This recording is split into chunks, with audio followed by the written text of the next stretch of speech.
Today is slop day. As you freakers like to call it, it's slop day. Cause man, I am so much sick until I don't want to actually use like my hands today. Cause my entire left arm's doing not up to par. Also another problem. The left side of my neck is hurting a lot, and sometimes when I speak, it gets really bad. So I don't want to actually go screaming today or something similar, because I am telling you, that could be very bad. All the time.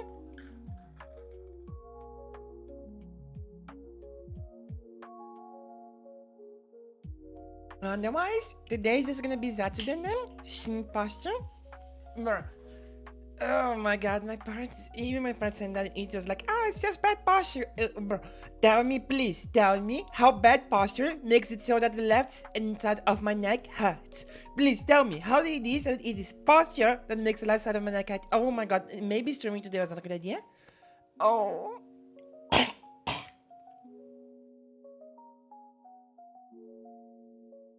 Yeah, I don't think I did too much for my vocal cords yesterday for the left side of my neck to be hurting so much. And normally it's my entire neck that hurts when I overdo my voice, not just like the left side where the vein is. Also, like it's not only my neck, it's my left shoulder and not my right shoulder as well. So I'm like, if it was posture, my entire body and the entire musculature that's involved in it is behind him, not just a side of my neck and the side of my shoulder. Also, it is inflamed and everything. So it works in neck pose also. Oh, okay. I'm gonna help you. Dad, you do not have to worry about it being like delayed anymore. I swear to God, I sit correctly in my chair, okay? I did a lot of time trying to research how to sit well on chairs and like the monitor height and distance, so I don't freak myself over, okay? If my chair positioning is actually wrong, I am going to be so mad, like legitimately so mad. I spent so much time looking into it. What a time!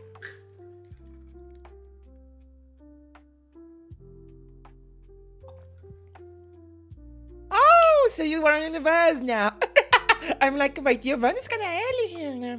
Did his sleep schedule go to absolute hell again? And then you say that, yeah, apparently, yeah, your sleep schedule did go to absolute freaking hell. Who could have thought? But yeah, you haven't slept, don't you, worry. Today is a very calm Neia day, so you can place the stream to sleep for sure, for sure. You're not gonna get to wake up out of nowhere by someone screaming, no, yes, it's bloody murder at like 1 a.m. or something. No, no, no, no, no, no, no. Okay. But yes, today I only like want to like do some streaming because I wanted to stream, but I don't really have the power to like go for game and everything. So we are going to Zatsudan. So, oh my god, I'm doing popping dances. It's your fault, Neia. It's your fault. What the frick do you mean, my fault? What have I done? But yeah, okay. We are gonna be talking mostly about like a bunch of series. I looked over and like, oh, I love this. What did you do? I did nothing. Okay, he may not have a sleep schedule anymore, but he's happy. You don't need sleep if you're happy. You need a lot of sleep. Okay, go figure out your freaking sleep. Go to sleep. What sleep? You're chefing. What sleep? What sleep, Neia? What sleep? Okay, let me see. Oh my god, yeah, that's true. Okay, I prepared a bunch of series that I like. I have a lot more series that I like to read, everything, but these ones are like the more, what's the name of it? Sleep doesn't exist. The more Nami's one, which is just what, oh, this is gonna be cool. So, what a time.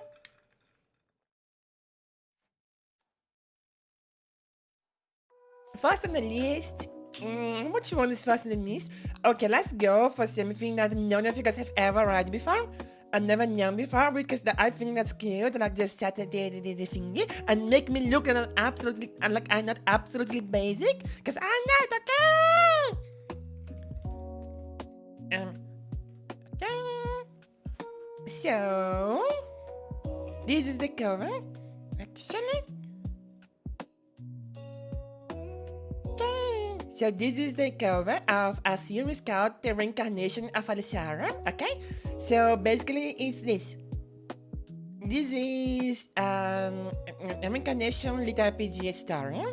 It doesn't actually like have an ending or something, and I'm pretty sure the artist like Kamiak legitimately stopped writing the series because they had like a writer's block and they tried to like why? Shit! I love that like YouTube doesn't have like a stream tracker finger where you can see how many streams you see in a row. So you just did one yourself. You legitimately just decided to go and do one yourself for like your own stream tracker just because you wanted to. Like that's cool. That's cool. My days was not invented yet. Back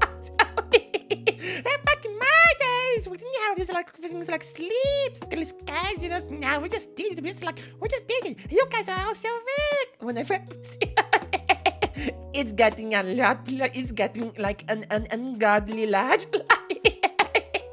It's getting an immensely large. Okay. So reincarnation of Alisara. I want to talk about the series. It's basically the following. Okay, it's just like a reincarnation with RPG series where someone like is reincarnating in a character into a new world. But the thing is, one thing that I really love about this series is that this is the singular best magic system I've ever seen in my life. And as you can see from like the other series I've seen, I look at a lot, and I mean a lot of like reincarnation series, everything. And the thing is, why do I love this system and why I like the type of isekai it represents? Because this is the single most like unapologetically complex magic system I've ever seen. Not because it has like a bunch of magic, a bunch of like Western magic network. No, it's because every single bit of magic is based on reality and physics. I have legitimately learned things that I use on my physics exams on university because of the series, because it is exactly like it is actually same of it and based on reality, and it talks about stuff that's like physics. But like this one, for me, it's better. I don't know what that is. I don't care. I don't. You may say it to me and like share me and tell me how cool it is. I still gonna prefer this one, okay? And you know that Jeremy Clarkson's image, like I know this guy's this is cool. This is good, but I prefer this one. Legitimately like that. Only writing books about the mystery. Oh, bro, I've been recommended like that one. So what is them? So, like the thing is, reincarnation of Alisara, the thing that is sold in the series is the wise man's grandchild. Oh no, I refuse to believe that is actually as good as this one. So the thing is, reincarnation of Alisara, it has like explanations on the physics and like particle physics. The thing is, I have done like in my classes some like studies about how particles works, about how energy levels works, how like a particle, an electron in a particle, it like goes from one energy level from another one, and then it because of that it shows light, it releases light and everything, and like about that same thing, how in the physical levels of every electron, how the like balance of states work. Like you can have electrons like what's the thing, like why the hell does a particle for electrons that doesn't work and that kind of thing in detail. I had to do that for an exam, and the way I did that exam is that I actually studied for this book over here, like Reincarnation of Alisara. It has some explanation, not really in depth or anything, but like a really good explanation of how those works and how material science works. And I've studied these series to study both like materials science and like in physics. Yeah, it's called science. Shit! The best magic ever is a science. What's Miss Grandchild? I haven't seen that one as well. Let me see on Google to see if there's a memo somewhere. What time? Oh no, no, I refuse to say this. I refuse to see this. Like there's one thing that I immediately write for, like I mean to never see something that's anime related and like anything Japanese related. It's harem. I hate harem stories so freaking much. Every single one of them sucks so much. Like oh my god, what a time.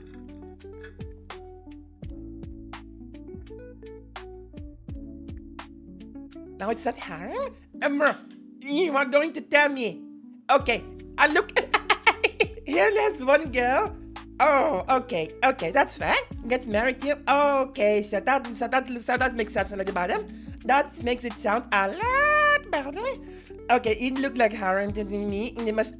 When I immediately looked at it, but now if you said it's not harem, then it's actually getting bumped into the things I might go look into.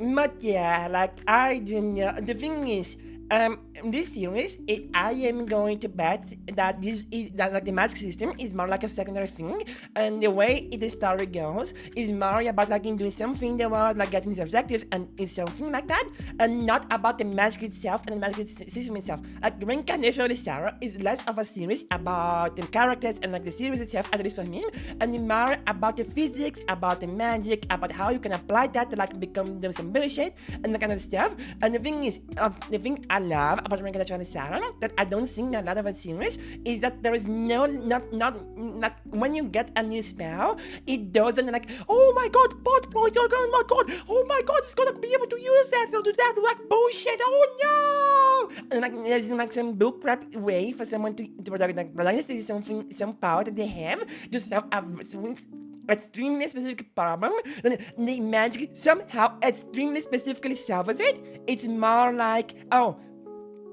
you watch this from Madam Day? Okay, that's getting my dancing then. Not someone. I know that one! Oh my god, bro! That one is legitimately legal. Oh my god, I hated reading this so much. The thing is, I have some buddies that also are like into the I have some buddies that are into like Japanese stories, and one of them is like the trash Japanese harem stories, and he just reads those. And the thing is, he made me read this, and I hated every single freaking second of it. It's so freaking like I have no words to speak about the ecchi and everything. I hate it so much. Don't speak that name here. I am going to bonk it. If I see the rest of those words, I am going to destroy you, understand? No, that one, I have never read that. I just look at them like, nah, I know this. Nuling, who is What's going on? Today, Jason, because I'm somewhat sick and my left shoulder is killing me and I can't really like play games because I can use my left hand, I am going to do a Zatsudan talking about like some animes and series. This is a series that is like on the Royal Road. It's called Reincarnation of Lastraveler, and I really like it. Brent. Like, I really love it. I might give like the passionate speech and everything. There's not the problems, okay?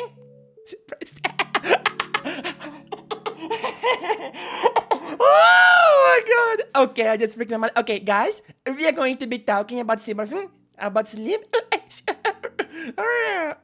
Like, you are going to be talking about ReZero and not ReZero, like our problems and everything that people are doing. Oh my god, I remember now. Oh, why did you make me remember it? For fuck's sake! I hate that image so goddamn much. And the thing was, I was in Inception, okay? I watched as in the Reddit. It's the first time I look at it and I'm like, oh no, this is going to become famous, no? And I just sick, yeah. I legitimately saw the inception of that thing, and I was so mad about it because I knew the moment I laid my eyes on that thing that it was going to be a popular thing that would piss me off for the entirety of the existence. But yes, that the problems. It was great. No, and the stairs walk. Oh, was it great path? No, gluttony. It was gluttony. Greed is the one of Akina, and the one that we're talking about is gluttony path. The one where he's going in the tower and there's like the bad things. But are we gonna be talking about Lingam now? About Migration, okay? Back on topic. So, the bad parts about develop Sarah is one, the writer was not very experienced when he was writing it for the first time. So, like, there's a lot of like loose plot points. And as I said, the story is never gonna finish. Like the last time the author did some, like, wrote something, it was like in 2023, and they had gone complete radio silence. So yeah, it's freaked. Slow down your speaking in the future. Oh, I can't. Like, guys, yes, please. Okay. I'll try. Okay, no promises now. Listen, there are two types of Neia, okay? There's Neia on you. Because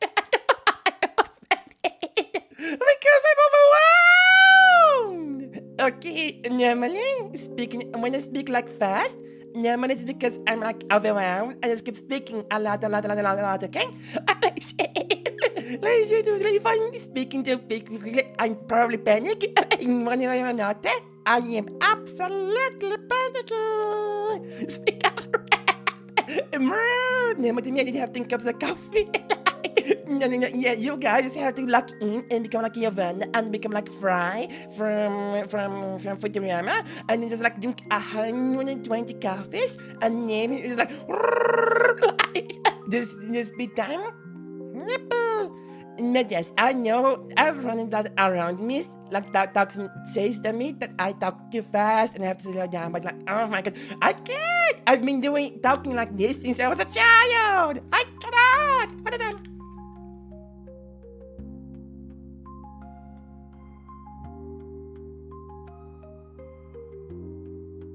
But you know why I talk quite quickly as well? Because you guys rage bait me so much that I have no other option, okay? I legitimately, you guys rage bait me so goddamn freaking much that I'm legitimately going because I am so pissed off and I need to take out my energy in this.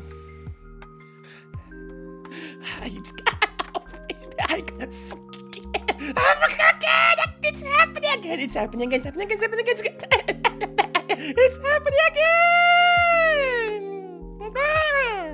Okay, I'm going slower now. Okay, so that is basically reincarnation of Sarah. I don't really have much to talk about it because I didn't really remember it. Oh yes, because it's me. No, maybe one day I'm going to be as blessed as you. I rewatched some of the pod of like the CSGO stream.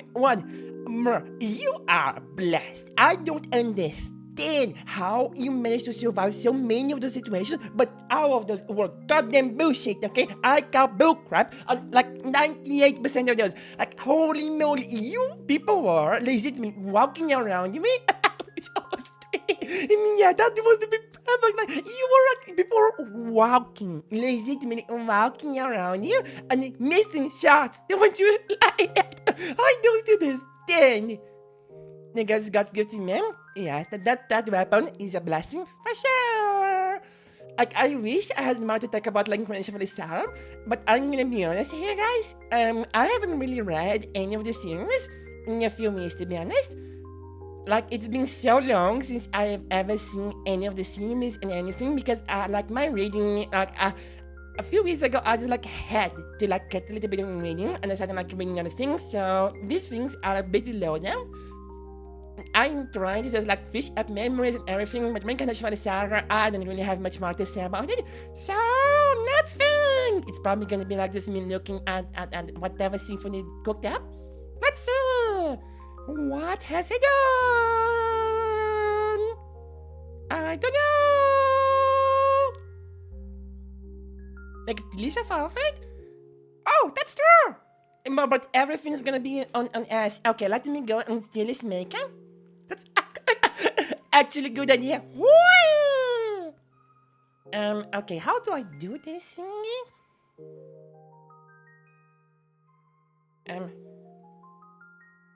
Huh? Is bigger than like the one on the left arm? Okay. Bro, I just want to make my own tier list. This is too hard. Oh, I can! Okay, third one. Does it work? That didn't work. Me trying to do the troubleshoot things in the background and talk at the same time. Oh, that's going to work magnificently. Please walk for fuck's sake. Oh, it works. Okay, have this, please. Thank you. Oh, it worked. Okay, so now let's go to the other thingy. Which one? A random if game is gonna be good enough.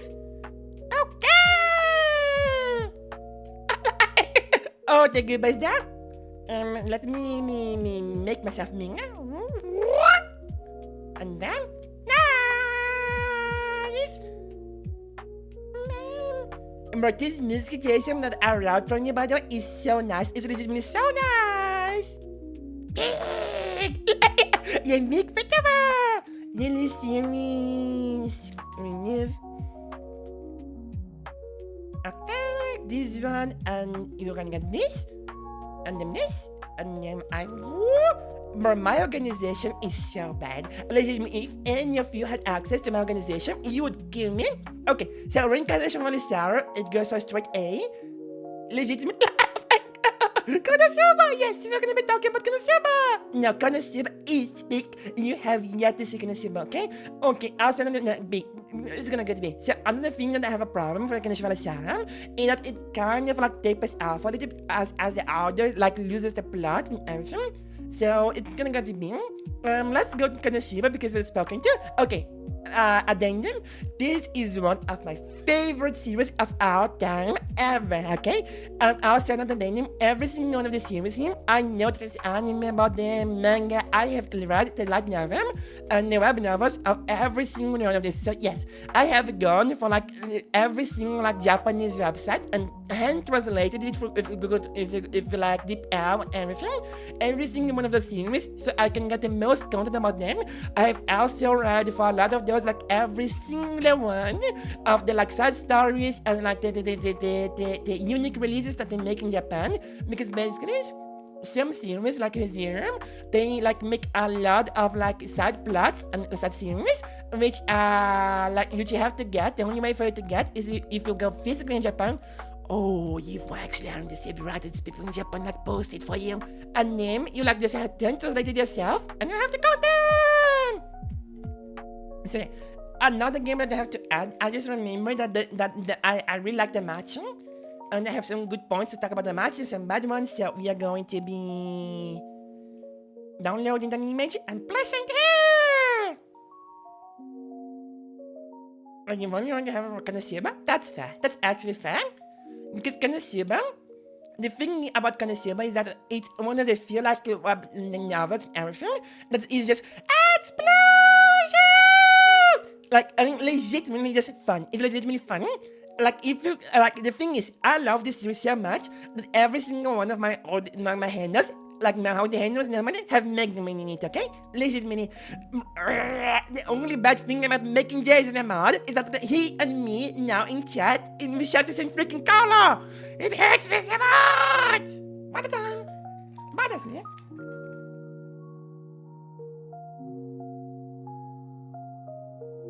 I have to find a way to change. I refuse to have Jason and have the same. Yeah, look at the chat. Now you have the same yellow as me. Make the chat please. It pisses me off. So this is a straight S. Oh no! Jason, look at the boots. Don't say you're peace colored, because no, I am peace colored. And Mods himself. Yeah, no. If you're a man himself, I am going to man you. There's going to be wow, okay? But now we have what's his name?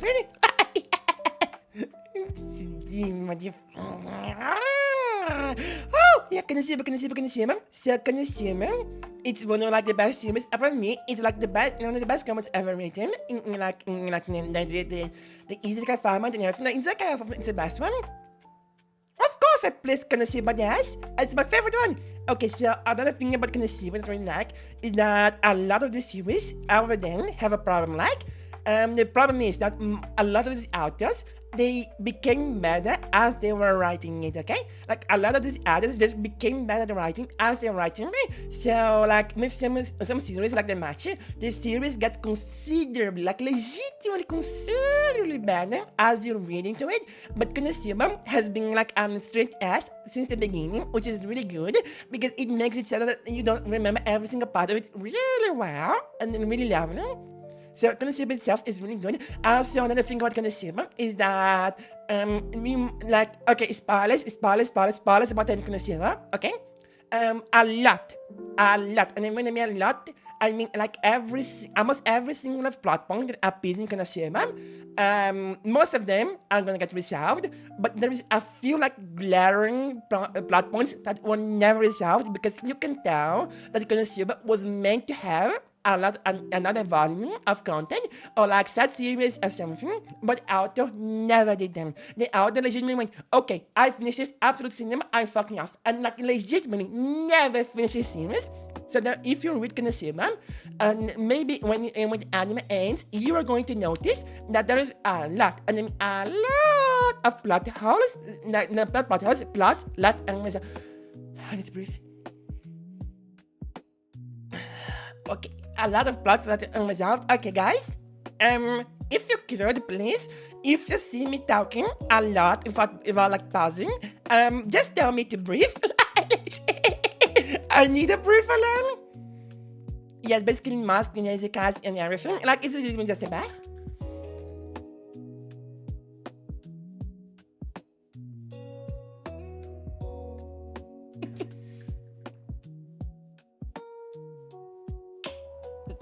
Yeah, I might actually pass out. Like, I am sick, and I'm doing this. My brain is going to be destroyed.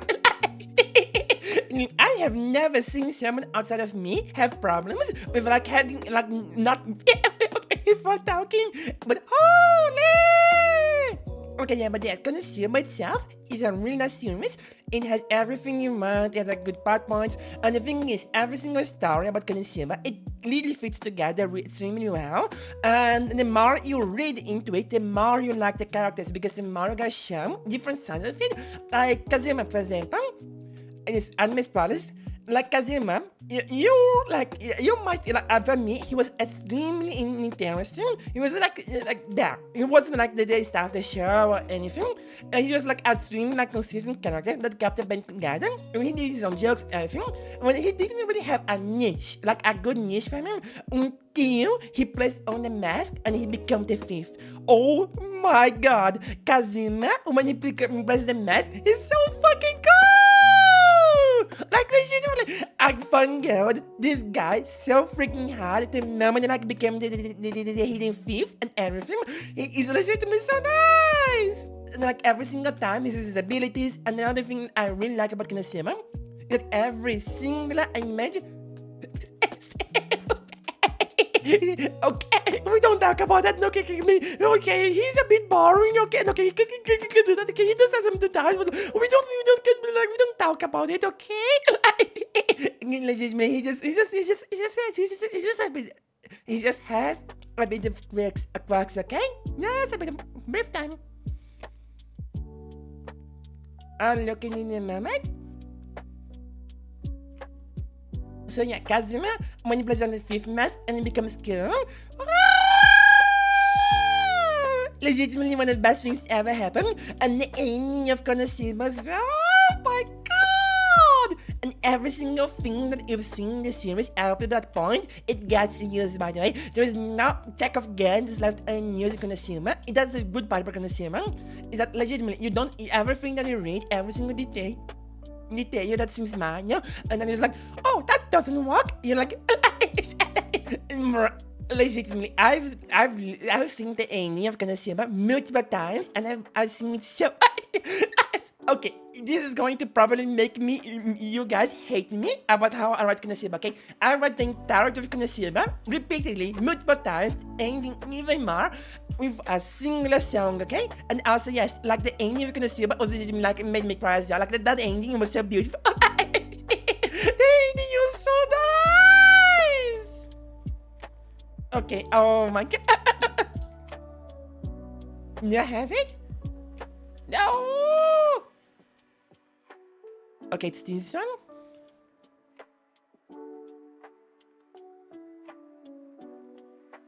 Okay, I don't think I can play this in stream.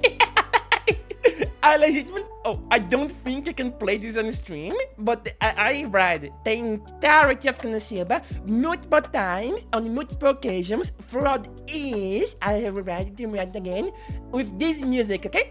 If the singular music.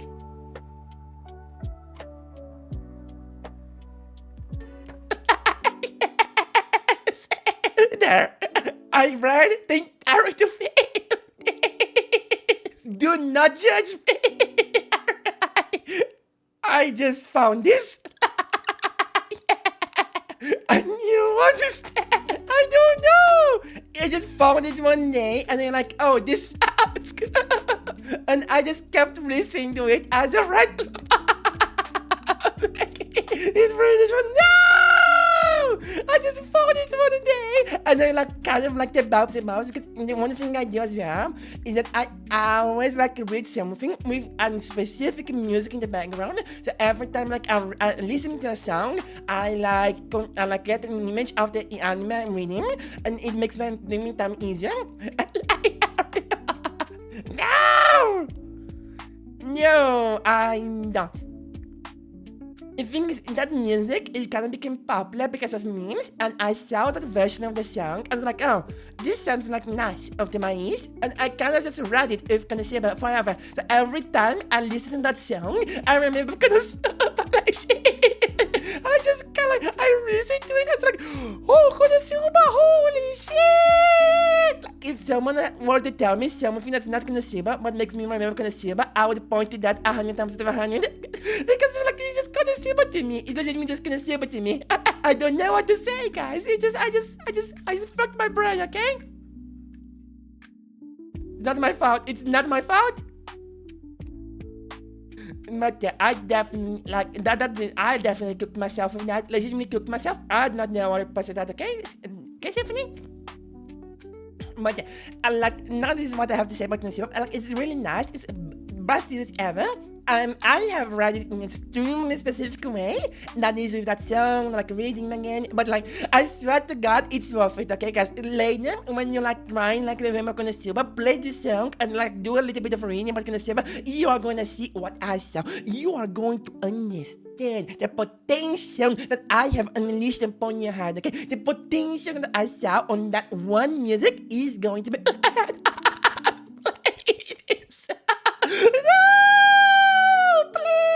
I forgot to click post. Please, guys, trust me, please. I swear to God, it's good. I swear it's good.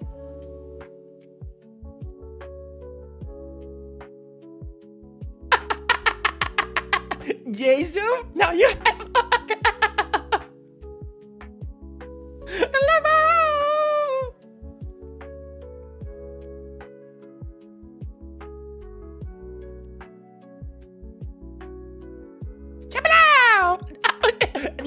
No, you are marketable plushie boss. No, don't tell me I'm marketable plushie. What? Now you are also marketable plushie. Oh no. Everyone here is a marketable plushie. Every single one of us. Now get bored more time. Get bored more. Did you get bored more? But yes, like SD, absolute SD. Oh my God. Okay, another series that I really like. Okay, the match is an A. It's only like the from volume 7 onwards of the match, it's an S. But because there's like so many boring freaking parts of the series, it's A. It's legitimately A. Okay, like now I'm gonna tell you, I like show you the playlist I use for this game, for this one, and you are gonna say, oh my God, Neia, oh my God, you're so right. This music is completely correct for this anime. Okay, you are going to be amazed at the songs I played for this, okay? Where is it? Yes, this one. I don't think... Oh my God, no, there's one video that got hidden, but everything else is kind of nice, so that's good. Okay, there. this is the playlist I use for the matching. Again, copyright music, so I can do it. This is like there's like what's the name? There's Goblin Slayer songs. There's One Punch Man. There's Karaoke Kids from. Oh, there's Goblin Slayer as well for me to play. Oh my god, I remember everything I've ever read. There's Karaoke Kids from. Well, from Noragami, and then I'm actually sung from the series itself. So, oh Jesus, forgot! Oh my god, I legitimately just forgot about Goblin Slayer. Goblin Slayer is another thing I've actually read completely and like seen. I haven't actually seen like web novel Goblin Slayer because I didn't really care for it. I don't even think that Goblin Slayer has a web novel. Okay, little like history time. Web novels are basically like the versions, like the first versions that the writers do, and web novels are like the corrected version. And sometimes there are series that are legitimately better in web novel form than in light novel form. Okay, not a yeah, shopping and not a real fun. But yeah, there seems a lot actually of series. There are like legitimately better parts in the web novel and better parts in the light novel. So I kind of like to keep updated on the both of them because when you like because in both makes me see the series in two ways.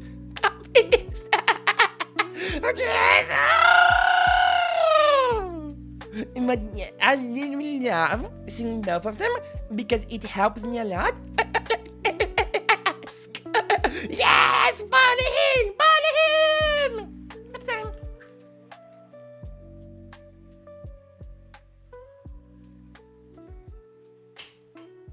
Like it's like an A because the match has a problem. Okay, the match the outcome was really bad. I am never ever going to defend the early stages of the match or a lot of the plot points of like Belle and then being like, oh my god, there's a guy I wanted to save. Oh no, I hate him for that.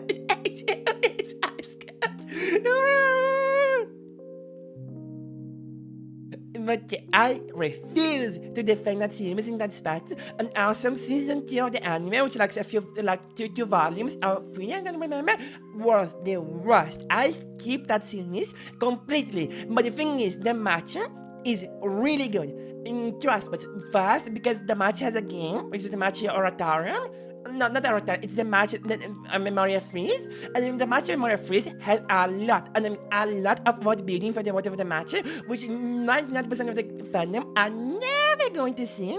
But yeah, like the match itself, Memoria Freeze, it has like some content, and the thing is, it's like oh, you're saying yes, I'm gonna kill you. Thank you. But yeah, the matching Memoria Freeze itself, it has like a lot of bodybuilding, and the thing is, every single star in the Memoria Freeze is talking about like the old characters that appear like really cute and have like enough screen time, like the first girl ever, the best girl ever, the elf, and the thing is, yeah. And the thing is, like every single story, there's so much impact and like it's a lot more brutal. A thing that people didn't understand about the match is that the word of the match, as long as you're not looking through Belle's eyes, is extremely brutal. And a lot of like the later volumes of the novels and like the last season of the anime is about like showing the brutality of the word of the match and having Belle interact with it instead of just like Belle's stories being legitimately like a fairy tale, because Belle's life is legitimately a fairy tale. But oh my god, I forgot to fix that hat. Oh no! But like in the last chapters, volumes, spoilers for the season of the match, like people legitimately get murdered in the last season of the match, and Belle and like Rhea almost like they sacrifice themselves, everything. It's really cool. And the thing is, every single thing that appeared in the last season of the match appeared in the background of Rhea's characters on the game. So the only way for you to actually experience the match fully and have like a good experience where you actually learn about the characters beforehand, you learn about what they're thinking, you learn about the past, you learn about like the history, and then you see them on the big screen on Belle's POV, and then you see like how cool they are, you could see the history unfolding, you see the things that appeared before appearing again, how they react now that they have my experience. Every single one of these things you can only experience if you played the game before or like watched the game, because like a light novel game is like a gacha game with light novel elements. So you basically have to go to YouTube and you watch like a bunch of 5 hours videos about like the story and everything, and like it's so cool. And the thing is, this also applies to people that read the light novel, okay? The visions, like normally people say that when you go to light novel, you get more content of a series, right? This is not really true with the matching, because even if you go to the light novel, you're not gonna get like more content or more content. No, the only way for you to actually get the content and the story of the series is to go to the game and like read or maybe like not as like novels about it and like series that show like the outside content that there is. But like every single bit of that, you need to go to actually see it. And the thing is, the matching, the best part about the series is not the main series itself, okay? The main series itself is kind of weak, to be honest. I don't really like it because I absolutely freaking hate Belle, and I hate this POV and how the story is told when you are seeing it through his eyes. With every single other character, every single other person, that's not in Belle's teams because everyone in Belle's teams has the sex, but every single other person, and like every time you get a different POV, the series gets so much better, and everything is so cool, and like it's an actual world like that is realistic and brutal, and like oh my god. And my favorite character from this, like my favorite weapon from this character from the series is Irie, but my favorite character is my boy. It's oh my god, I forgot about his name because I thought of names. Okay, it's the guy that beats Minotaur in guys that beats Minotaur.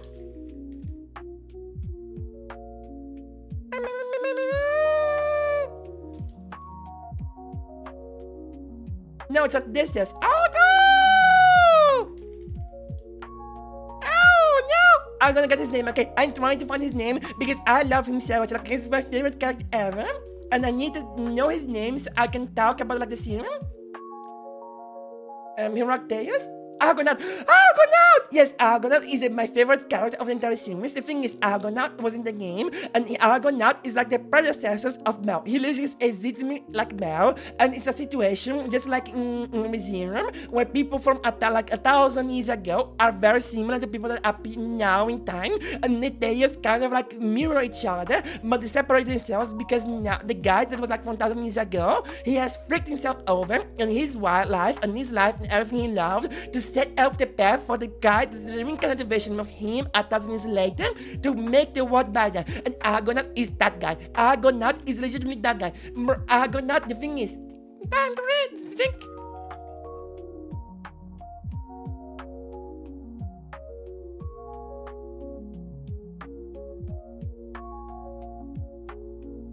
The thing is, Argonaut is from like 1,000 years ago. I don't remember the date exactly, but we're gonna say 1,000. So 1,000 years ago, there were no gods in the world of the match, and the tower was down, and people were like dying, people were suffering. And the thing is, if you had to say like the tale of the entire world was a tragedy. It was like brutal and everything. And Argonaut, what he did was that he sacrificed everything he ever had to make the story into a comedy. Even though everything around him was going to absolute crap and everyone's like dying, everyone is suffering, he alone persevered. He alone kept joking, he alone kept everything light. And the thing is, because of his actions and because he was that goated, he managed to like make the entire history of the world for a few years go from like a tragedy to a comedy until the gods arrived. So he legitimately like changed the narrative of the entire world by his actions alone, so the world could be something better and something lighter. Like that is so nice. But then it looks, yes, the match is a lot more brutal than it actually looks. It's just that, as I said before, everything from Belle's POV is meant by the artist itself. It is an artistic choice.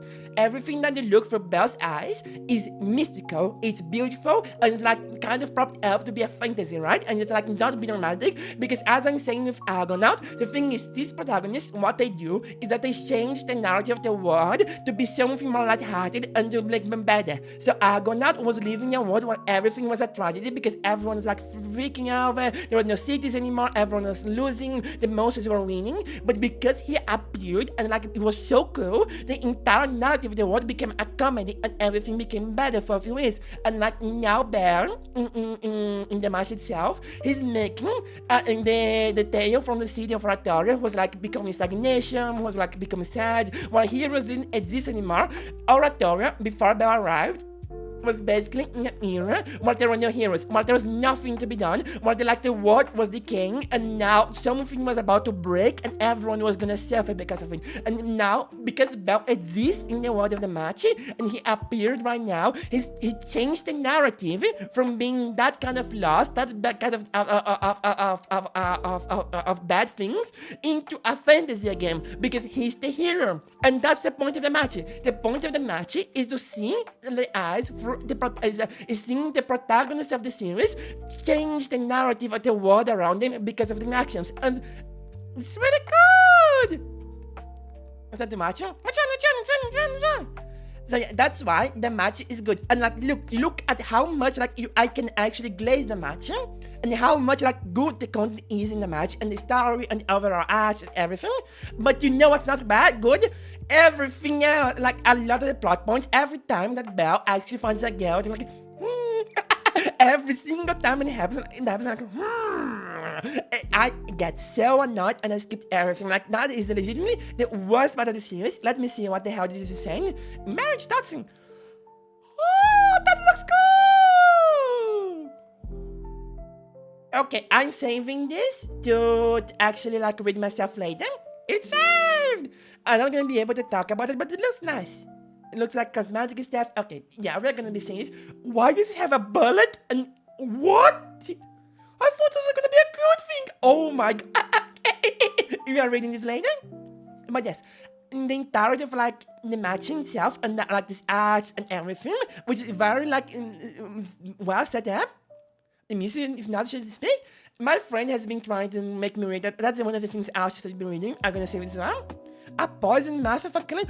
Oh, wait, Tiffany, please tell me this. It's like a Korean like manhwa, where the person like Korean manhwa like about like drama and K-pop. Like, I have read so many of those. Yes, it's look like what? Okay, I have read so many of those like bad stories. Oh my god, I am going to like go back to that later when we're talking about like some of the series. But like for now. Oh my Jesus, yeah, I really love reading every single one of this. Okay, like, in the coronavirus like era, I know bad things, but like in that era, a lot, and I mean a lot of translators started appearing for like bad web novels about Korean things, yet around. About like Korean translation, a lot of translators start appearing for Korean web novels. You know, like Catherine in the Reincarnation Lady, that one, and that series about like ladies reincarnating, reincarnating as princesses and as villains. That entire genre went to the Western audience at that time, because at that time a lot of people started translating those series from web novels. From Korean, from English, and like the entire the entire genre popped up and exploded in popularity, and now we even have some like series and like that, and it's so nice because I love the team so much. So yeah, one of my favorite things is that this episode.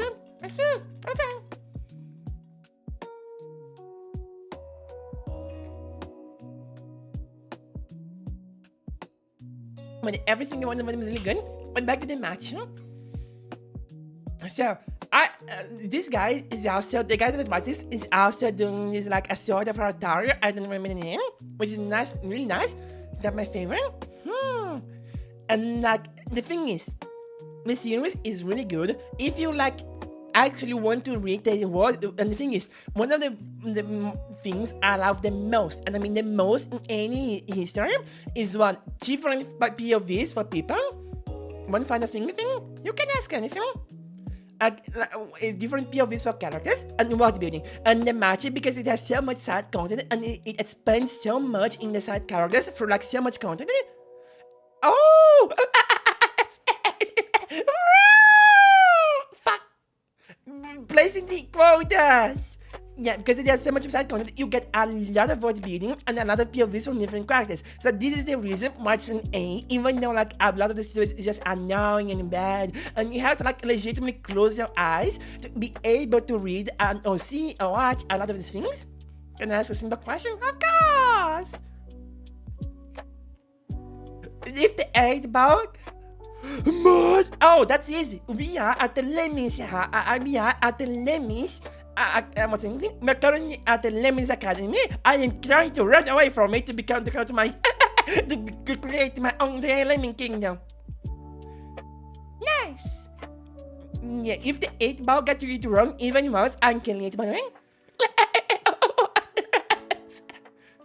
You know what's worse? I don't actually remember what's my real life address. I don't actually remember what's my real life address. And the thing is, even I just don't know. Bro, Herooo just don't report me over that. I have bad memory problems, okay? I legitimately have... The fuck? I'm going to kill the table. Bro. Okay, story time for the name itself. Did you know that I didn't know my own birthday until I was 14? I legitimately thought it was the wrong date. I legitimately thought my own birthday was the wrong date because I have such a bad memory. My memory is made of like sweet cheese and potatoes. I have no memories. So yeah, I just don't know anything. I don't know my own phone number. Holy, I don't remember that stuff. The Lemming is very special, okay? The Lemming is very special. You guys have to think about the character Lemming. Oh, that's the wrong one. The Lemming is special.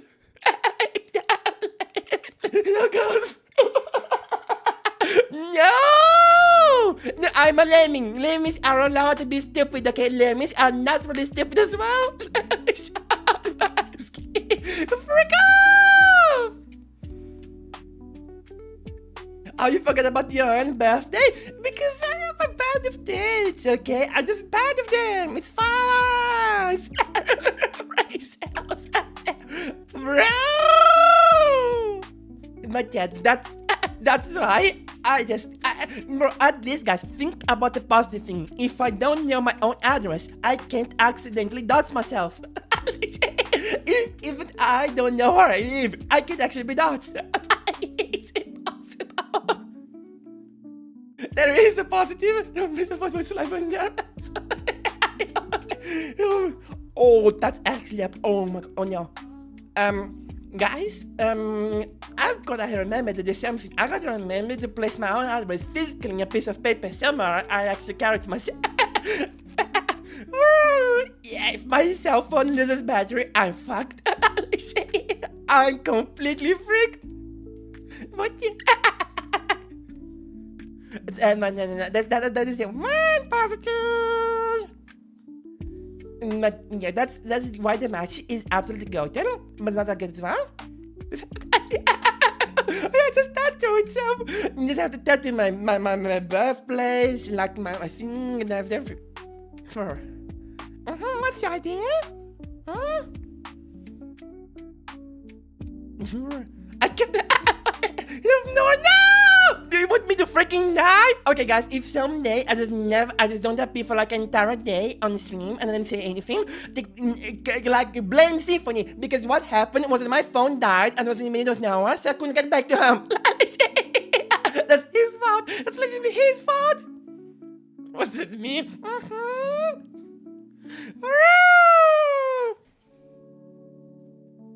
Well, to be honest, I got my own mother's name confused until I was 17. Until I was 17, I wasn't sure what my own mother's full name was.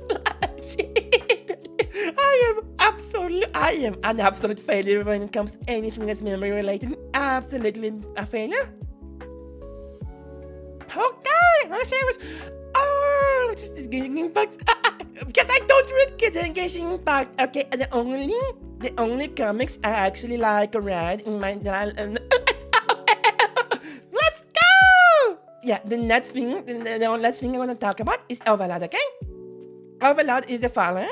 So Overlord is an S, is an S. You know what I just said about like different POVs in the series. So Overlord is legitimately the best because of the former season. Big. Yes, absolute big. The thing is, Overlord has a lot, and I mean a lot. In my opinion, no, the anime was mean. To be honest, I don't actually like the anime as well. The problem is, the problem with the anime is the following.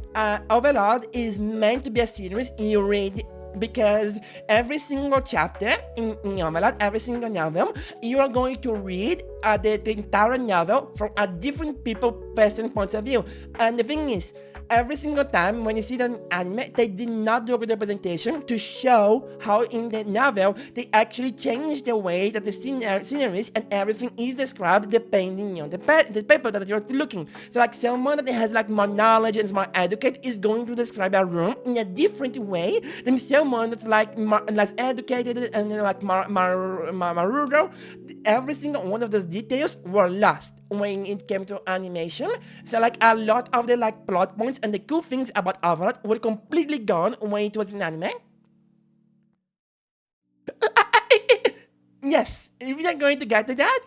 And the thing is, like Overlord itself is really cool because of those things. And like every single time you go into a new volume, you are going to get like bombarded with world building and, more importantly, a new POV and a new way of thinking for the people of that kingdom. What Overlord does really well is that it shows you how different people from different kingdoms, from fantasy worlds, actually think, speak, and the cultures. And every single new volume of Overlord, you are going to like learn about a new type of person. You're going to learn about a new kingdom, a new type of customs, a new like history, a new word. And I try to have every single Overlord volume, every single kingdom that is showing there. You could make an entire novel out of the what's that? It doesn't get like specific enough to like show what's in there, but there is enough content in every single one of those words to make a novel out of, and that is legitimately what I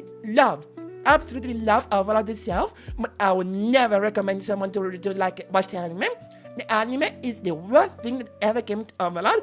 The only good thing about the anime is the music, to be honest, and some of the cool fight scenes, I guess. But like the anime itself, it didn't capture anything about the series as good. Like every single time when you get like a new POV for a new character, you are supposed to like change the way the animation itself was made. You are supposed to change the type of music. You are supposed to change the way the room looks depending on who was looking at the room and who you are supposed to be looking from. You know, from Philippe in the kingdom, Philippe is a really annoying guy in the kingdom. That was a womanizer. And the thing is, when Philippe's POV, everything becomes stupid. Everything becomes really stupid. Oh, I mean, yeah, you have to go to sleep, Giovanna. Now, go to freaking sleep. You've been the person. Yippee! Oh, that is going to be a choice you go to regret. But yeah, every single Overlord thing is really cool. Every single one of them is really nice. Like when you go in Philip's building, everything is supposed to be more stupid and every single room is supposed to be badly detailed. Like he was talking because you're looking for his eyes and Philip doesn't care about anything. And then Albedo entered this room when they're talking to Philip, and you are going to be seeing now from Albedo's POV. And then when you see things from Albedo's POVs, the description of every single person that was in the room changes. So you get more detail about how they look, about how they are, and about how they truly are. Because when you see things from Philip's POV, he is an unreliable narrator. Another thing that's really cool about Overlord is everyone is an unreliable narrator because everyone only sees things at the point of view. So you never get the real picture. You only get the picture from someone else's eyes. And that's really cool! Have time!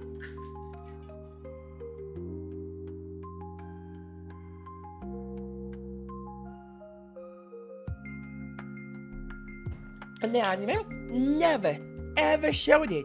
it never showed it. Like every single bit of content that was that it was like that, the anime never represented it. So the entire series got watered down in just like a fantasy combat thingy where people were like just dominating stuff, and like it was boring.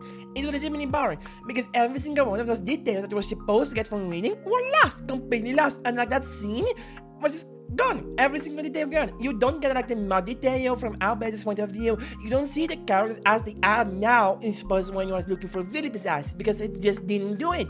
They didn't do the animation properly. They didn't change the animation depending on who was looking at. And that's legitimately the reason why Overlord is an S, but I would place the anime C. And that's my reason with Overlord. And the thing is, Overlord has some side content. I don't really like the side content there is. The game as well, I didn't really bother going for. The music is always a banger because me fun, right? And the thing is, Overlord itself, and like Overlord itself has a web novel as well. I have gone to like to see the web novel, but it's really hard to find the original chapters as well, even like in Japanese. And like the ending itself is iffy, but Overlord has a problem. The author basically just gave up on Overlord. It's been 4 years since the last Overlord release, and author himself just said like I just don't care about this anymore, and he gave like a lame excuse to why he was going to stop translating and everything, which is basically that people on the overseas are like fun translating and trying to read my series. I'm just going to stop trying to do it. And like he slashed the number of catch-up volumes that's going to be, and he hasn't written since. So Overlord, sadly, is basically dead, and I truly doubt that we're going to see the end of Overlord. So it's still nice for me because like it shows like all the POVs and everything. So it's still nice. And another series, let's go for another one. Kumun this. This is a straight I guess. The thing is, Kumun Nika, there were the light novel and web novel. Every single one of the series over here on the show to you. Basically, this one only has a web novel. This one doesn't really have a web novel. This one, it kind of does. The web novel came way too late compared to the web novel, so you are never supposed to like read both of them at the same time. This one, like the web novel, is so really old, so you're just supposed to go to the light novel, and like the light novel changes way too much about the story.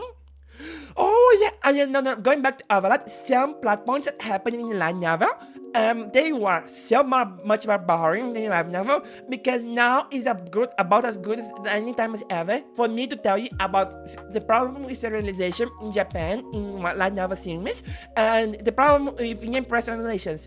Basically, if you ever go to someone to buy a book and you see that it has been translated by in press, don't trust a singular word you're saying that. The translation is going to be bad. It's going to be a lot of errors. And yes, Impress has been confirmed. I mean, absolutely confirmed to delete extremely important phrases from chapters. So there is a series called like in Zero, where some characters have had entire phrases that literally construct who they are completely removed from a chapter because the Impress is there's a lot of mistranslations as well in Impress releases and everything. So I legitimately hate Impress, and now the problem is serialization.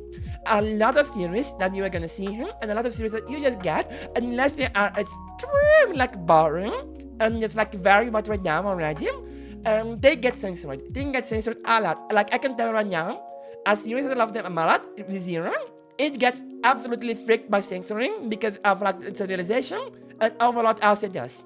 Overlord has like a lot of plot points completely deleted and gone, which I can't even mention because of like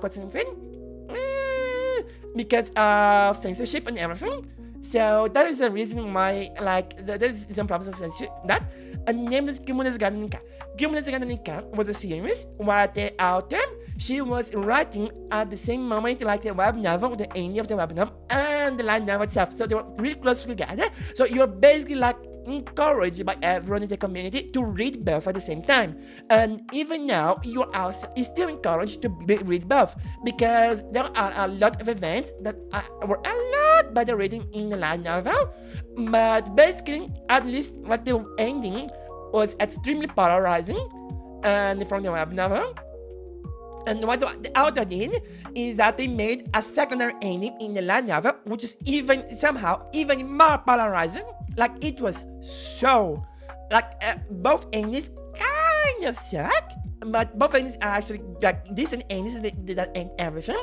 And the problem in the series is just like the people just like, oh my god, series that happens, oh my god, why is this so stupid? So yeah, there's just problems, and the thing is, people just like the series is really good. It's extremely awesome as well. This is also an extremely consistent series from beginning to end, even in the web novel. It is really good, and like the light novel as well. And everything is really good. And the series is good, but there's a problem with the series, okay? Which is the ending. The ending is like polarizing, like mid on both the web novel version and the light novel versions, and both versions have extremely different settings. Like the ending you get in one does not correlate even a bit with the ending that you get in the other. So it basically divides so much of the fandom. I personally prefer the web novel version because I think it's more realistic. And the thing is, when someone like goes when out of the series goes like, bro, I give up. Like Chainsaw Man, like in Chainsaw Man and JJK Modular, where the author was like, fuck this, I give up, I'm just gonna make a good ending, everyone's happy, everyone's alive, freak you, and particularly freak you, and then like just leave. In the light novel, it gives a little bit more of that energy. In web novels, I prefer the web novel more, exactly because of that problem. But there's another problem in the series as well. It's not an actual problem, and it's meant to be this way. And the thing is, have spoilers now. In this series, there is a character called Shiro.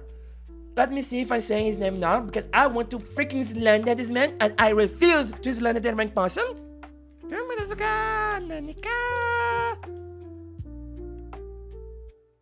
Shiro? No, Shan. It's Shan. Freaking Shan. So, Shan is the hero. He is the secondary protagonist of the series. He's the boy with yellow hair. And the thing about Shan is to follow me, okay? Shan is supposed to be like the hero. He's supposedly the hero and the good guy, and like the anime protagonist that is not a hero. But the thing is, Kuma Desaganika is actually well written, and Shun is only a pawn. Shan he has so much power in his hands, and he can freak up the story so much, which he does. And he has so much power, but he's so stupid, like so little responsibility, and it's like every single one of his actions has repercussions. This is a good thing about Kuma Desaganika. Every single action a character takes has actual repercussions, and normally if you just freak around too much, you found out. And the only reason some characters look like they're not finding out the repercussions of their actions is because there's someone in the background manipulating them. And like that's a good thing, because everyone has they get freaked over because of their actions all the time.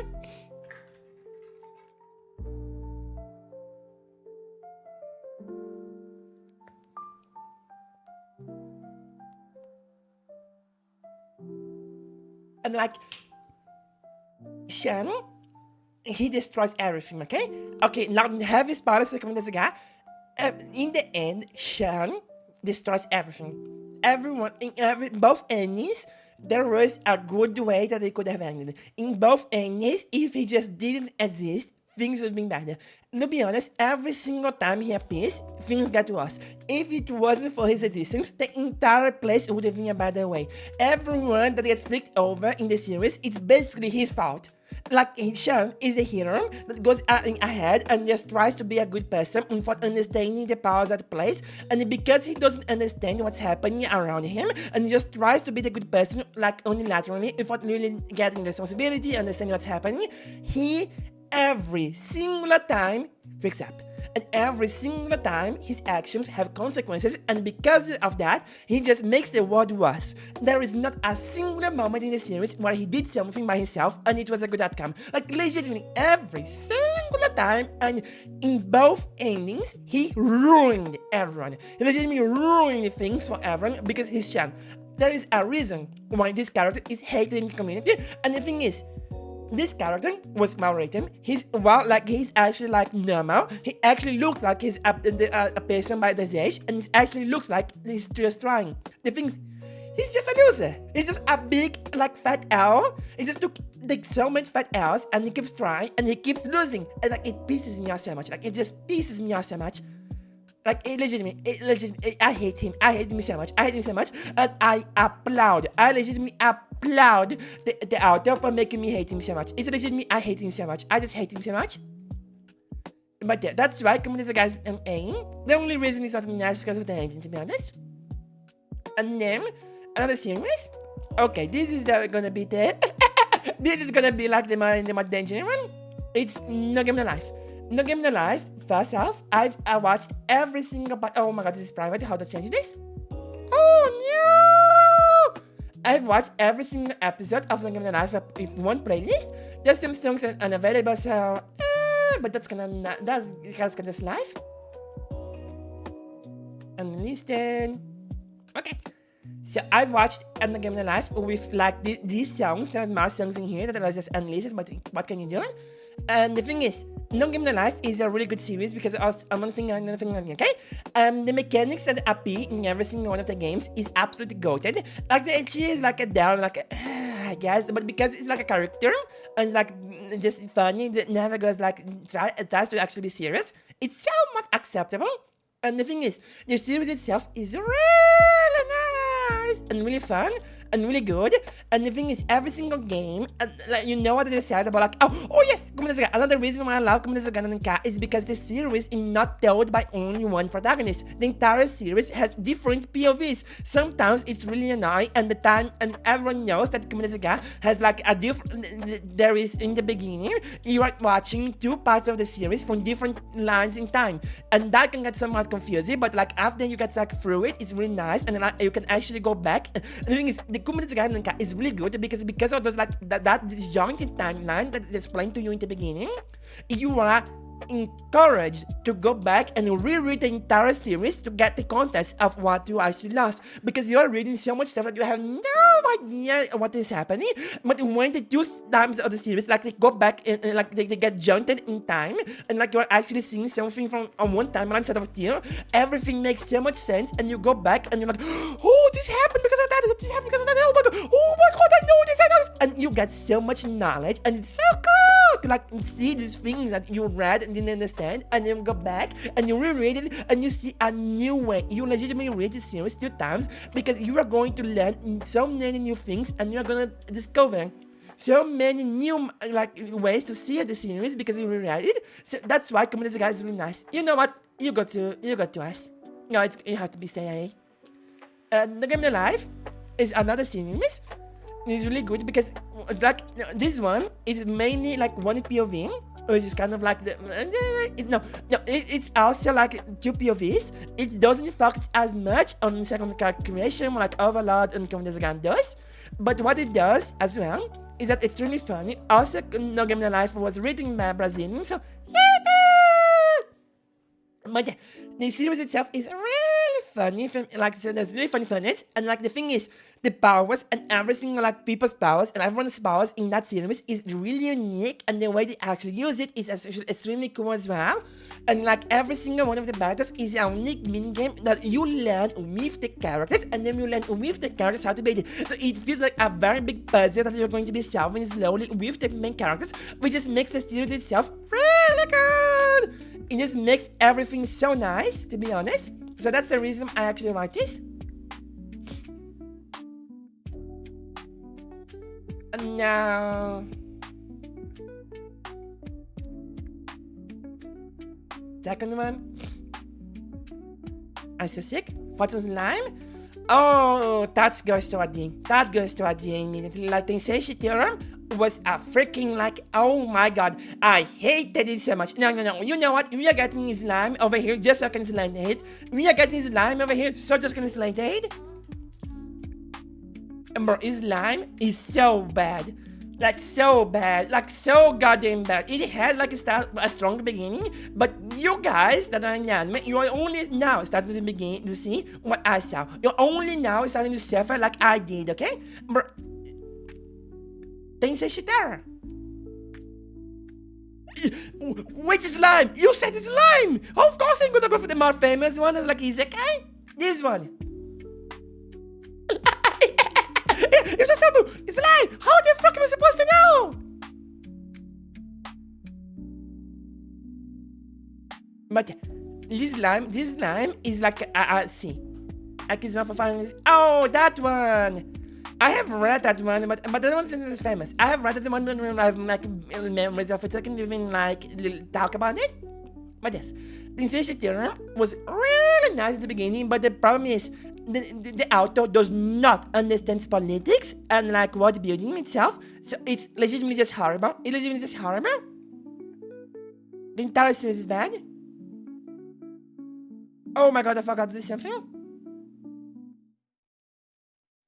I have never seen that. I only looked at the name. I looked at the name and I ran away. I am not gonna be shy about saying it. I looked at the name of that thing and I ran away because it looked like shit.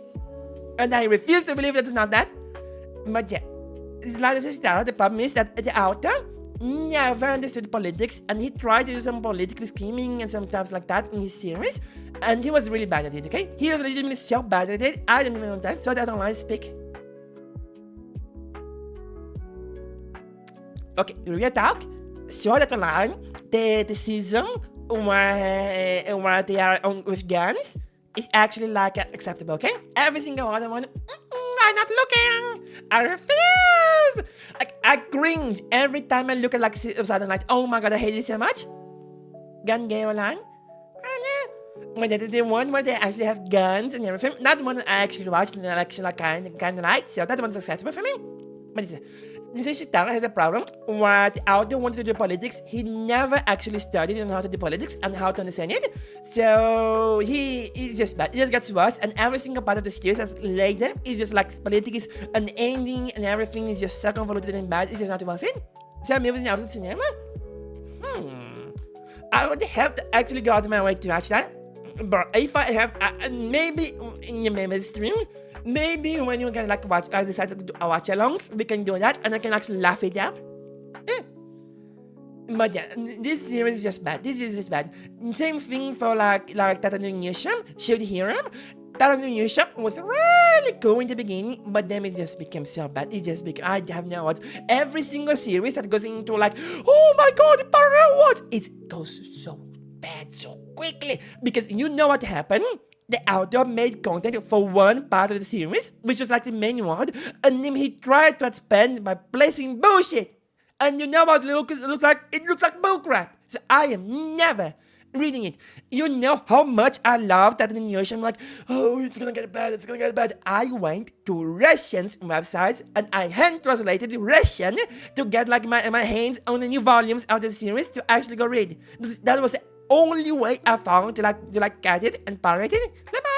And like I hate it so much. The series itself, it just never got better. Okay, I went to volume 27 of that series, and now let me tell you something. Spoilers, but it took 27 volumes for a reference. The anime, the season 1, it's probably like only up to like volume 7, but or 8. It took 27 volumes for the protagonist and Raftanian to hold hands and kiss.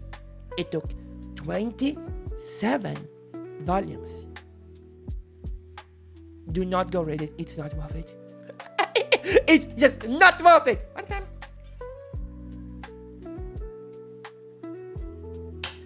Bro, it's just stupid. No, not a series. Let's go for Goblin Slayer. Goblin Slayer is a straight A, I guess.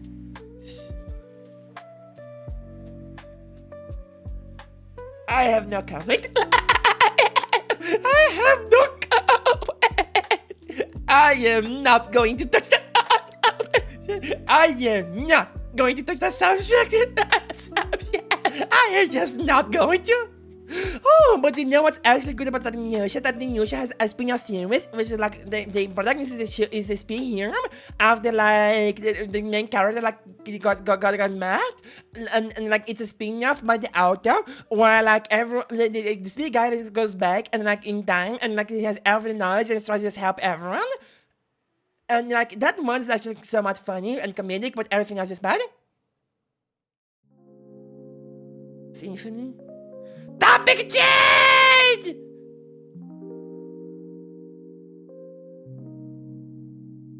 And like, what's Goblin's Lair? Goblin's Lair? Goblin's Lair is a straight A because of the following. Not higher, not lower, because Goblin's Lair itself, it does one thing. Goblin's Lair, it shows a premise about like someone killing people and like the war and everything, and it delivers. It does nothing else. There is not like any, I don't want to say that Goblin's Lair has like actually super interesting world building. Like it doesn't really delve into like the side characters too much. It doesn't delve into the people in like the races. That's in part of Goblin. But yeah, Goblin's Lair itself is really cool. The premise is just that you are like watching someone play a D&D campaign, or they told the DM, freak your plotline, and freak you and freak in your game. And they decided to only go kill goblins, and like the DM like, oh, how do I know? I can't just make the same content again. How do I make this goblins cool? And like there are so many like new ways and cool ways that people like do goblins. And Goblin's Lair itself has like an overarching history, not have any alternate history, there's nothing like actually like just binds the full plot. Every single other volume, you are going to go into an entire new adventure that's not really correlated with anything that appeared before, but because you are not you're playing like a game of D&D, and the story is about like killing goblins. You don't need it. You don't need that like like overarching history. You don't need it. And you just need the characters that make the main party, and like goblins being killed, and goblins being like in extreme like specific new situations and new ways to do something, and like it's really cool. Everything is cool. Like the priestess turning, that is a part of the series. Spoilers, I don't even think it's animated yet. Where the priestess turns a goblin's blood into water, and the goddess actually allows her to do it once, but once said she is never to do that again. And that feels like a DM going like, what did you do? Okay. You do it once, you do it again. I'm gonna remove your freaking face levels. And like just saying that, just doing that, and it feels really cool. You just see that happening, and you see that happen, and you just see it, and like it's really nice. And the thing about Goblin's Lair that's really cool as well is that you are not watching an extremely powerful party. Like the Goblin's Lair itself is just a barbarian. He's legitimately just a barbarian. The only thing he does is punch things, and he doesn't even like when he punches something. There is no like special effect about like his punch like breaking the walls and everything. There's nothing of that. It's just him punching and like slashing goblins and using like special weapons to do more damage and that kind of stuff. It's so basic. That's good, and like it's just that. And that's why Goblin's Lair is good. And the thing is, it also really makes it really special, is that everyone they're very much smart. Yeah, he's a barbarian with a few levels of warrior. And like the thing is, like you know that this series is not about like trying to like make you feel about the characters, trying to make you like know the characters better, trying to show the stories, trying to show them, trying to explain everything. There's no, you know why you know this isn't like the story about that? It's because people in this world don't have names. The only thing that's their names is they know like their race and names in the specialty. Like there's High Elf Archer. Like one of the main protagonists of the series is High Elf Archer. The other is Priestess. The other is Lizard Folk. The other is just Dwarf. There's nothing. But that's neat. Yeah, legitimately, he just does that. And like that makes the series so much better, because it just feels like you don't have that attachment to every single character. It's just like you are not watching Goblin's Lair because he is like his name is blah, blah, blah, blah. No, you are watching Goblin's Lair because he kills goblins. There is nothing else. You could have placed like another person in there if they had the same personality. It would still work. So that's the cool part. Oh, I still forgot to do it. Okay, like guys. A little bit louder about Neia. Neia, I chose this name because of Overlord. There is a character in Overlord called Neia Baraha, and basically, because I really like the name itself, I really like the name, so I just decided to go, and I really like it. They fought Symphony, spoilers, okay? But they fought a freaking dragon. I'm not gonna say more, but there was a dragon in one of the volumes. Legitimately a dragon. But it's still about slaying goblins, so it still counts. You're just saying. Okay, ReZero. You might kill me for this, but ReZero is my favorite series of all time. There is not a single other series that has made me use more time reading. I have reread the web novel and light novel each at least 3 times. This is the one series I actually made that. Please, one of you sad about this. Is it actually series? Yeah. A series that made me go into reading and everything. And the thing is, let me tell this outright. Cyber freaking sucks. Everyone knows that Cyber sucks. I also concur that Cyber sucks. And then you look at me. You're gonna say that this is your favorite series ever, saying that the main character sucks. What? And like, the thing is, ReZero? Yeah, that's not Game of the Lifetime. I spent 30 minutes talking about the Game of the Lifetime. Freaking mean! But, yeah. The cock. Yeah. Oh, what for? Ouch. My shoulder. Ouch. But ReZero, the thing about ReZero that's really cool is that every single character. Okay, I'm gonna spend an hour talking about ReZero alone, okay? That's good.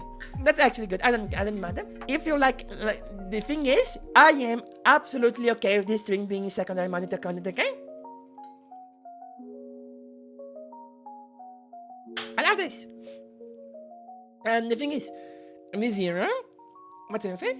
ReZero has a special head for because it's a following. ReZero, a special thing about like the novels and web novels and light novels. The good thing about web novels is we can't type that fast on your phone. Shit. The good thing about ReZero in the web novels and novels that aren't shown in the anime is that ReZero is again another trend about the series I like is that as a series where you have different POVs. You have different POVs on ReZero and you see the world for every single POV from every single character. You see from different characters, okay? And the thing about ReZero itself is that the series, like, you see these different POVs, right? Kaiju number 8, not really interesting to me, to be honest. Too much fighting, too much not much ass. And the thing is, with ReZero, you see everything like out the character POV, and you see the ReZero also has a thing where depending on who you are looking at, you are going to see the world through different eyes. A certain character is going to describe some scene and some other characters in a specific way that it relates to history and that kind of stuff. Also another thing, ReZero does a thing that I find really special where depending on whose POV you are looking at, the author is going to write in different Japanese. Because if you didn't know, Japanese, even though like one word means the same thing, you can write it in a different way and that gives it a different context. Every single character in ReZero has a different way to write Japanese in Japanese. They have a different way to show who they are and show who they are in the characterization of both their names and how they speak. So like this has a lot of context that you lose unless you have really good translators, which we are going to go back to in Empress in a moment. But for now, let's consider that there is a perfect translation that is just every single of those emotions because that kind of is. And the thing is, you can get a lot of like lore about the characters themselves, about who they are, about how they think, with just the way that the text is written. And ReZero does this extremely well for every single character. And depending on what happens with a character, the way they write their own story, the way they write their own POV changes. And like every single bit of that is really cool. Also, ReZero has a lot of side content, and every single one of the side content is told on the point of view of different characters that you didn't see before. It depends on the lore, on how they speak and how they think, and like it's really special and that kind of stuff. I have read every single one of them, and the thing is, another good thing about ReZero, which is the one thing that actually places above every single other series that I've read, is that in ReZero there is the time travel mechanic. Now, let me tell you why I hate time travel in general, but in ReZero's case, I love it. Time travel, I think, is a very lazy way to give your character power and make them aware of every plot point you want to place in the story, so you don't have to use plot hooks. I think that when you give a character time, like just making time travel back in time, you kill a lot of the story's potential, because now if the character doesn't know and like doesn't have previous knowledge and doesn't actually use this previous knowledge and isn't already fully developed person, there's something wrong. And like it's really difficult to develop that character correctly and everything. And that's okay. I understand that it's difficult to do that, but like it just makes a lot of these stories as a Star Travel bad, because the writers can't actually control it. And normally that is a big red flag for me.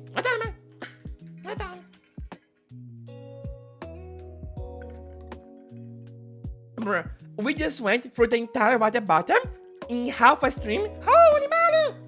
But yes, ReZero itself has that thing.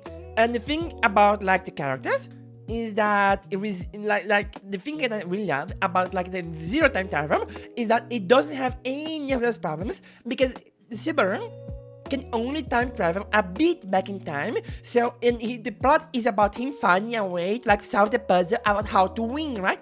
But that is the plot, okay? And that is the overarching mystery. You know what is not really told in correctly, at least I think so, in like anime format again, but it's reading really well into web novel and light novel, is that when a character when a failed loop happens, you get to see how a character reacts to things that are completely messed up. You get to see how a character actually panics. How do they think when their friends and allies actually lose? What happens when this character passes through this dramatic event? And this is a special thing that I've only ever seen happening with Zero repeatedly. You know why? Because when a normal character dies and just loses something really important for them in the series, they just stay like that forever, right? And it's really hard to keep doing that repeatedly. But with Zero, you can see every single facet of a character in different ways, because Subaru has that power. So every single time you see a chapter of Zero, you're going to be seeing different POVs, you're going to see the characterization of the character, and you're going to see how it changes depending on how the situation happens, and you're going to see so many extreme cases that would never happen and never be possible if it was not for the room mechanic, and every single one of them is so cool and so nice to see that like it just makes me so happy. Okay, I'm gonna read the message. This is my as like similar, but you want to complete this at the beginning. Oh no! If FAVS is back, I think I know what you're talking about. And also, like extreme thing to say in YouTube. But like yes, the thing is about like what's the name of it? The thing is about the thing is about that one is that it has the problem in the cell, right? He travels too much back in time, and you don't see any of the characterization. You don't see the characters. You don't see the characters evolving depending on what happened to them on the failed loops. You never get a bit of lore, which is the reason why every single one of those characters, like the series, just sucked. And also because he went back so much in time, it just become boring. And also, you know, another thing that's really cool about Museum is that Subaru is a somewhat realistic character. He suffers a lot, and he actually has problems, and he actually cannot just keep using his power for zero reason. And it takes so much for him to become like able to use his powers properly, because he's an actual human that is afraid of dying. And that's special. Even more in a series like this, and like everyone around him.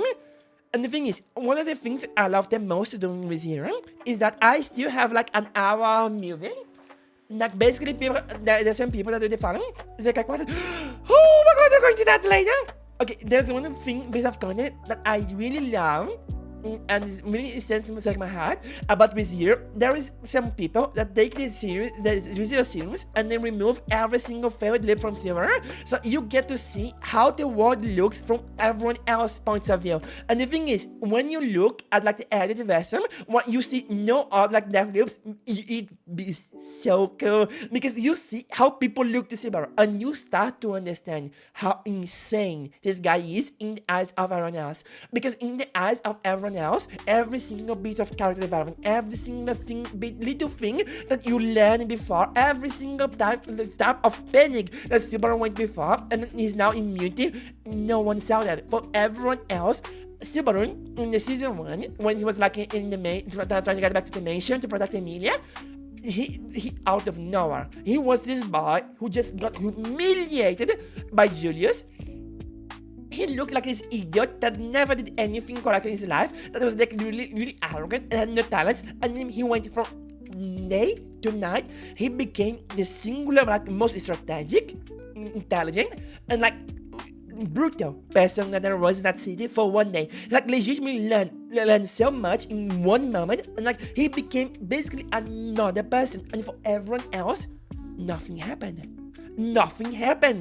And that's why it's so cool, because when you see him like that, it legitimately makes you see the series again and again from another different point of view. And when you stop looking at ReZero from Subaru's eyes and you try to see it from like the side character's perspective, there are so many perspectives that you can see and so many reactions you can get from characters in different like realities that it's so cool. Like, there is a reality where Subaru goes back to the mansion and he goes to Ram.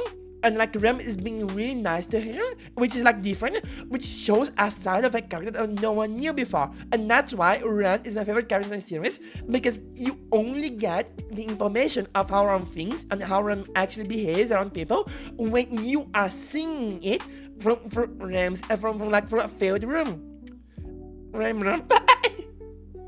Yeah, so like you only get like the characterization of Ram and how she thinks when it's a failure, because Ram doesn't want to show her emotions. And every single time it's so nice, because you learn more about these characters, and when you learn more about these characters, you go back and read about like what happened in previous loops and how they're combating before, and they are consistent. Every single character is extremely consistent in every single loop. That's why ReZero is really good. Ram, my composers are Ram!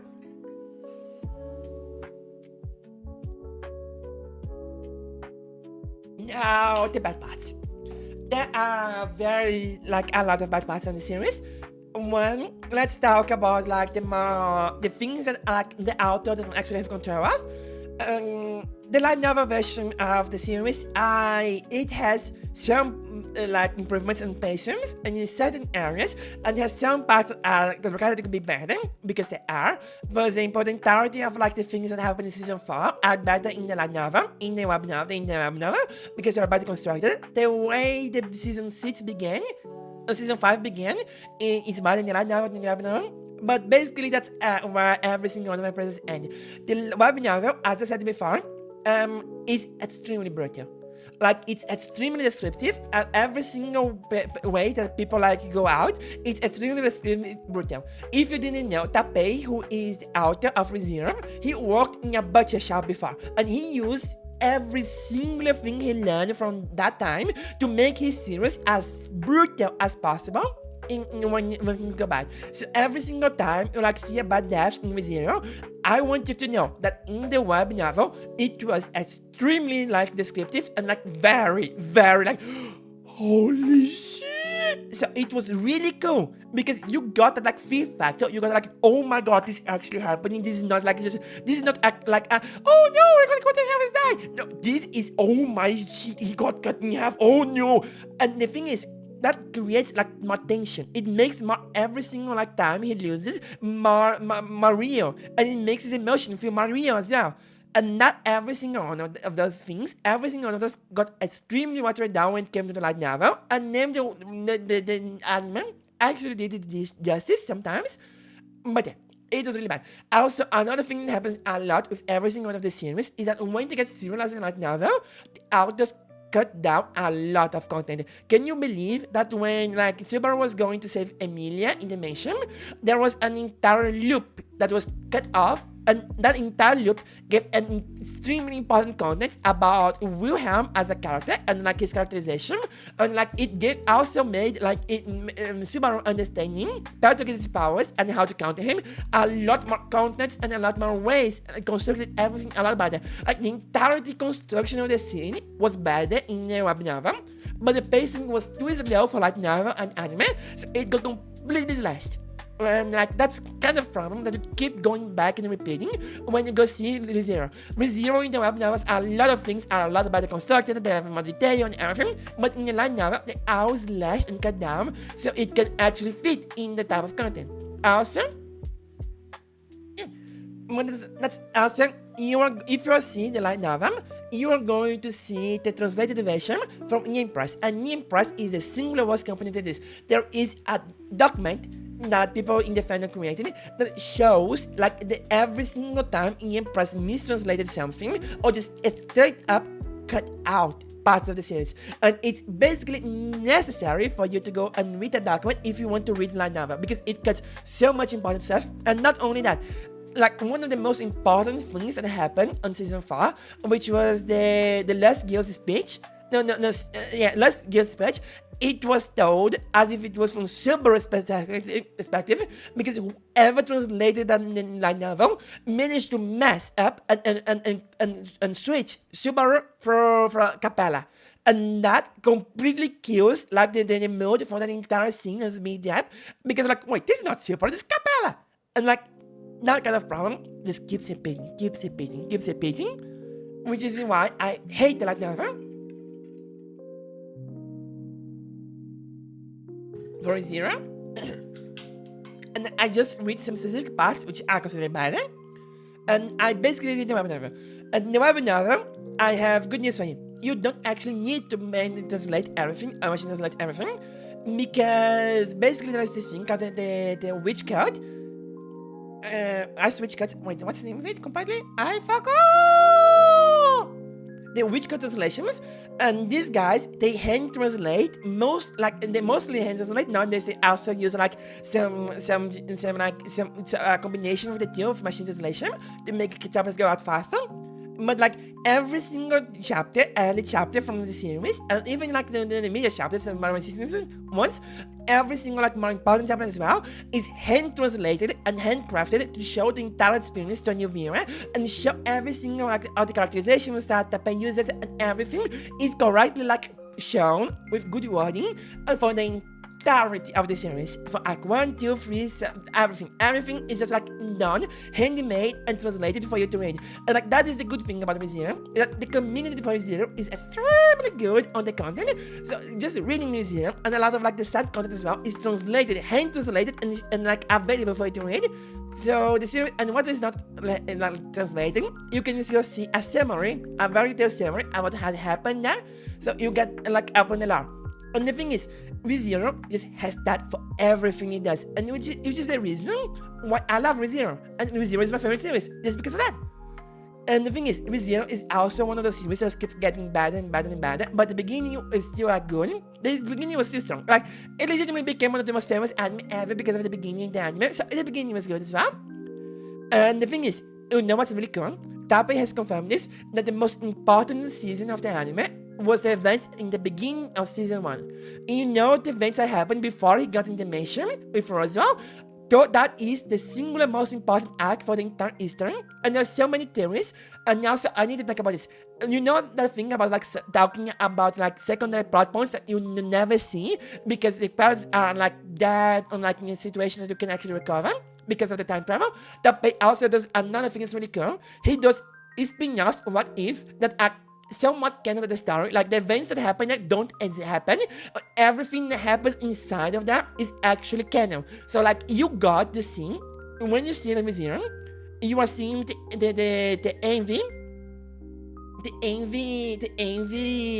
envy road, and every other cardinal scene has a route as well. So like there is a pride route where like Subaru never managed to get saved by Hag, and Subaru became the evil guy. The other one is like the considered one of the best ones in the series yet. And that part, that by the way, that thing that was released with the season 1 of the anime, before the season 1 of the anime, had spoilers for something that happens in season 4, and had spoilers for things that are gonna happen later as well. Like legitimately, the series itself, the Pride Eve, and every single one of the Eves, they show you like all the characters were never even shown in the series. Like, they preview characters, they show you side of characters you've never seen, and they show you possibilities that would really good to happen, but to end the series if they happen, so you can see it in your if by the album themselves in a way that shows the story about the what and shows the what would happen and is actually canon.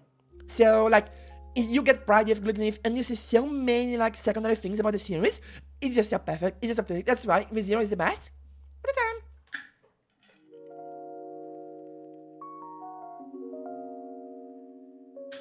Okay, Izaka Quartet now. I don't really have much to talk about Izaka Quartet, because it's just like an anime series that shows like the characters and everything. But Izaka Quartet itself is an S. Yeah, I think it's an A. Compared to everything here, it just has to be an A. Like, it is an A. It's... nah. Izaka Quartet just like every single one of this... Sorry? The thing is, this character, like the series from like Konosuba, Yojosenki, ReZero, and Novelad, it is told by the gods themselves that these guys actually like talk to each other and like made the series together and like talk to each other and they decided to make Izaka Quartet together. I legitimately prefer the season 1 of Izaka Quartet because there's only the 4 of them together. And like the thing is, bro, this series shows so many like it shows everything. It's so cute. It's extremely cute, extremely well made, and like there's so many like aura moments that happen in this series. Like legitimately, every single moment in this series, like it just happens like Kazuma, like Subaru just like not caring about Tanya trying to like kill Aqua. Like it's so cool. Yeah, that's perfect. Oh, let's go back to the show a bit. Also, the combat season in ReZero is like one of the best I've ever seen. Also, another thing, Reinhardt is like the character like, oh, he's immortal, he can do that, he can do that. And like legitimately, Reinhardt is him. Reinhardt is legitimately like impassable. He's so powerful. He has like every single power he could ever have. But his characterization, and like he's not Superman. He's legitimately not Superman. He looks like Superman, but he has so much more going for him. And like his characterization, everything is so perfect. His powers are so perfect. And then there is like every single other power in the room is legitimately nice. And I don't like the way that Silver just like bullshits his way through every single like other power, superpower. But I guess it's necessary. And like it does have so much of an explanation with a complete book wrap that they managed to like beat Hagless and everything. But every single like character here and every single power is really nice and really good. So yeah, like it's so nice. The thing is, if you read the series, you will have some problems. Tappei has some writing problems. He has some parts of the series that is extremely bad pacing. Not only that, but you can tell that sometimes Tappei is just going to make a character like immortal and like really strong. There is a problem as well in which that some characters are regressing in the like later parts of the story. Like Emilia is regressing a lot. Like because the thing is, Tappei, you want some specific types of characters, you become stronger and like become like protagonists of the story, and you're not built to be that, but Tappei just wants it, so Tappei does what he wants. And that legitimately detracts from the story. And I know, I'm pretty sure that, oh my god, that is extremely, everyone that I know of that admits this just hates it. But it's just kind of what it is. What more thing I say about it? Oh my god, also, there's so many cool characters in this. Oh my god, my favorite character is Ram because she's Ram. But oh my god, my second favorite character is like, oh my god, what's the name of the guy name? My brain's starting to mash. ReZero helmet guy. Oh, ow is my second favorite character. I am not going to spoil who Ow is and what happens to him and like what he does, but legitimately, he is the coolest character ever. Like my boy, he was doing domain expansions before domains were cool. Ow had a domain expansion before the Sikaisen even came out. My brother, like it was legitimately on top of the game. My like legitimately ReZero had domain expansions before Sikaisen. Like Ow is so cool. Like he does everything. Like what he does, Ow is legitimately like the singular coolest character ever. Like when he does and everything. I'm not gonna spoil everything because I think it's lame. But like legitimately, Ow is the coolest, and what he does changed the series so much. Like it changes so much, and he begins like, oh my god, this quest in this arc, everything is literally like one of the biggest moments in the series. Like it also came after like a week after like a week chapter in the series, so it just became perfect. Also, another thing that I really loved with Zero.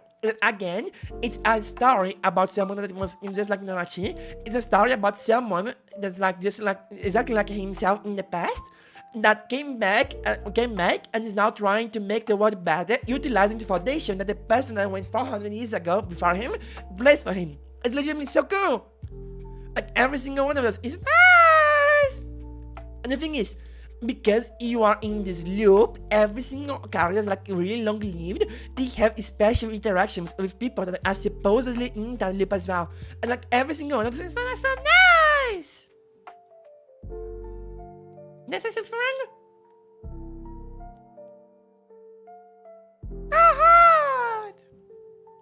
And yeah, that's the reason why I legitimately love with Zero. And then there is what's in with it?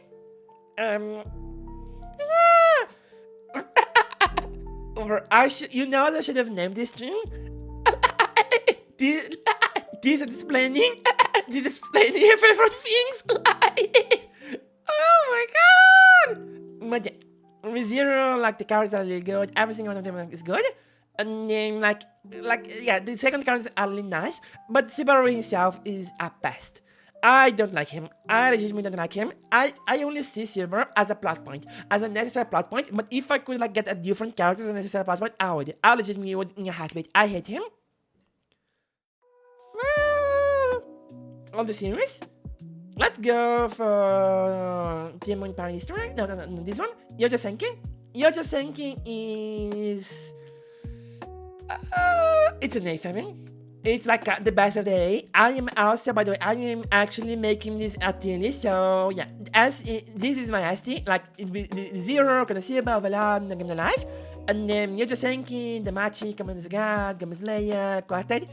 So the thing is, Yojo Senki, I kind of have nobody wants to say about it. Yojo Senki, it does what it wants to do, which is like show one thing as well. The anime is completely different from light novel. If you compare the anime of Yojo Senki from light novel, you are gonna find two different series. Like the anime of the series is a lot more combat oriented and a lot less like history oriented and a lot less political oriented and a lot less like gritty than the actual light novel. The light novel actually tells you the story like of it actually shows you strategic mappings and meetings of people trying to consider the movies. It actually teaches you actually things that happen in the past and how people moved and how people live there. It actually shows you how a strategic chain of command works, and it shows you how an actual chain of command attack actually works and why it would work and why it works and everything. With a little bit of mystic elements in the beginning, in behind, and then here to show you as the protagonist and show you what's happening. And the thing is, like this is that I don't like that kind of like story. I don't actually am someone that goes for that thing myself. But the problem is, Yojo Senki does such a good job of showing like that character term and showing those like Tanya going through these things and actually like the way it happens. Like the light novel is 80% like military jungle and like politics and the people explain and being explained how a battle is going in the most like not necessarily correctly way possible, because I didn't water. I don't have water. Oh no! And because it's so unapologetically like correctly written, it just becomes good. Even though the theme itself, I just don't care. I am reading because the way it's written is so well done. I'm like, okay, this is entertaining. It's like watching, the best way I can describe reading Danya, you're just thinking, is that for 80% of the time, you are going to be like watching a 1 hour explanation video about something deeply specific that someone really loves, and then the other 20% you are going to be watching cool battles and like reading cool battles. So like 80% of the time, you are watching a 1 hour really specific video, really cool video about something that's really cool about the car topic, and then the other 20% is battles. So that's why I really love Yojo Senki, and I can actually write it. Yeah, because it doesn't never had that oomph in me. Like whenever I'm like, okay, I want like a 4-hour deep documentary about like old battles, I go for it. Eh. Oh my god, I need water. Okay, these three are gonna be nuts, but I need water. Water! I'm gonna actually go get my water. One moment. Yes. Oh, it's because I haven't no water. Water!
Jason, you can't keep saying the same thing and expect the same result. I have built resistance to it. Wait, is that good? Is me building resistance to being called my break time, little bot time, is that good or bad? I think that's bad.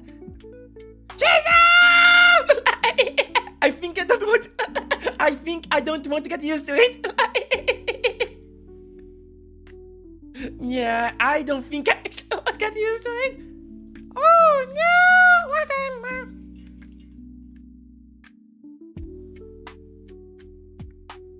Okay, so I'm back. Okay, guys.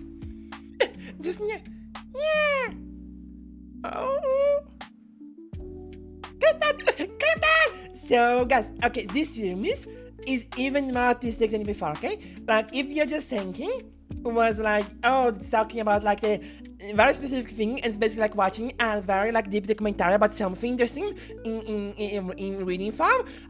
This one is even more that. Okay, this is modern villain. Okay, this is going to be over here, guys. Over here. This is modern villainous. It's not easy building a corporate empire before the crash. Basically, the series is about like a person that got reincarnated in. They were what's the thing? They were a bank accountant, and they are really good at economics and everything. And they got like reincarnated. I think they got reincarnated back in Japan before the crash as a person with like some old Russian money, and like their goal is to make like, and they are in a different Japan where basically like the class, like people are still like have families and powerful families because never went away, and they're legitimately like right before Japan entered this economic crisis, and this person that's basically reincarnated was really good with money and really good like economically. What they're going to be doing, what the entire series is about, and what the entire series is about what happened to create the economic depression in Japan and how to solve it. How could you have solved the economic depression in Japan if you went back in time with knowledge and like deep knowledge of how it works? So you are in this novel. is going to explain to you in explicit detail how economics actually work, how the economy of Japan actually went to fall, and every single detail about why this happened, why that happened. And they're going to also show you about the lore and history about Japan itself, about old things in Japan like went away with time, but they were there like to create money, like old rules, old laws, the way old Japan worked, and it's just going to show that, and it's also going to show you how the word what about you? History lesson time? Is you're just thinking? This one is actually an deep economic analysis on how Japan lost its economy and what could have been done to actually solve it. And that's the reason why this is so beautiful, because this is like a 90%, like a deep dive in a documentary about what happened, and this is a deep dive in a documentary about the economics of Japan. And this is legitimately really good. It's so good! Like, this is so good. It's legitimately so good because the thing is, it just keeps talking about like how every single part of the series, there is like no fluff. There is nothing of that. And the thing is, you go in knowing, okay, this entire series is going to be someone talking about money and how to save money and how to get money and how to save an economy of an entire country. And that's the only thing it does.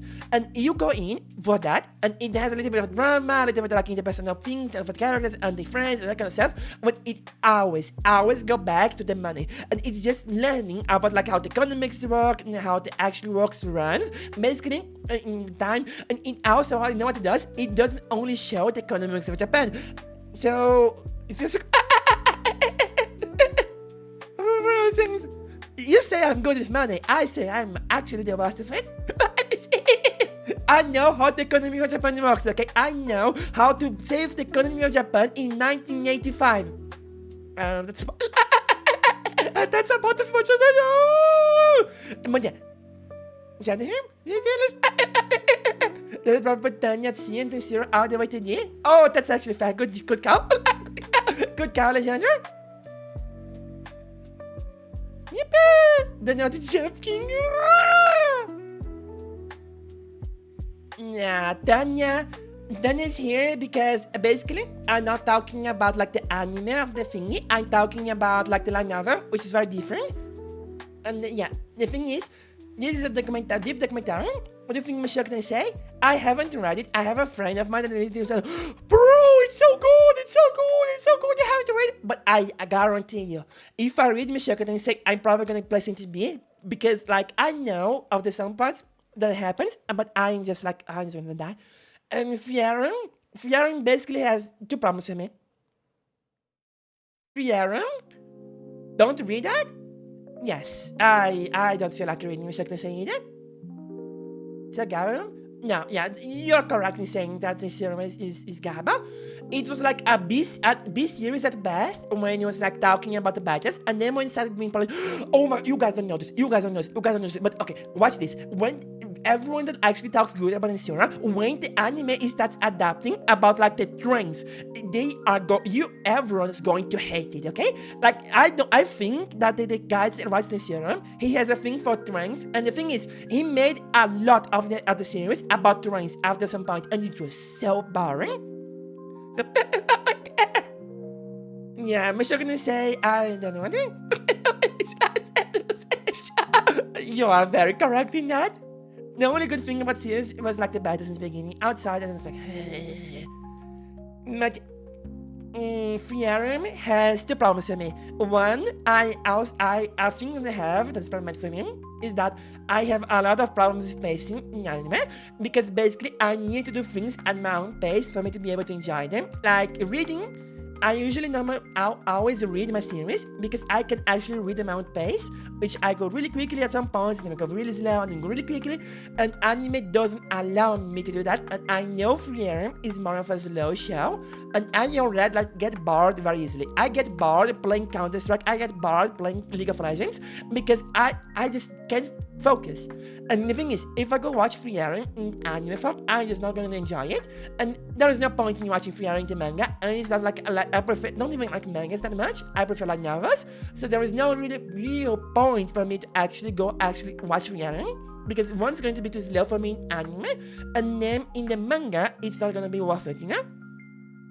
That's basically the reason I don't actually go watch Herooo. I just think I'm gonna get too bored.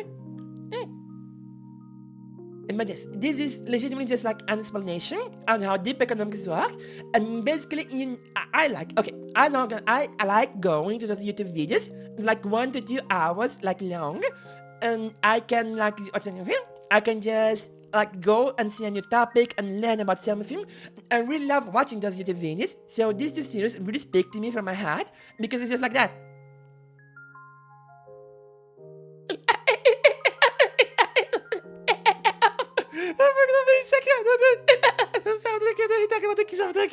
Oh.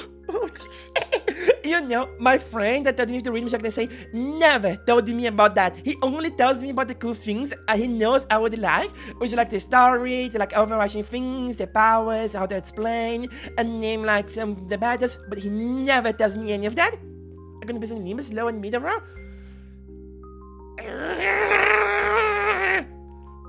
I am going to concur that Nimbus is somewhat of a low thing, but it's low because it's a game. Mid? I refuse! But, oh my god, on piece. Guys, let's not compare anything, okay, any type of medium to One Piece pacing. One Piece has the worst pacing to ever exist. There has been panels in the manga that is legitimately one static image, and they took 5 minutes to make it go. Like that series has the worst pacing that has ever existed. The Ricardo Faction Bus? No, I haven't seen it. We can look at it then later. Remind me, I don't want to do it today. Let's do it tomorrow.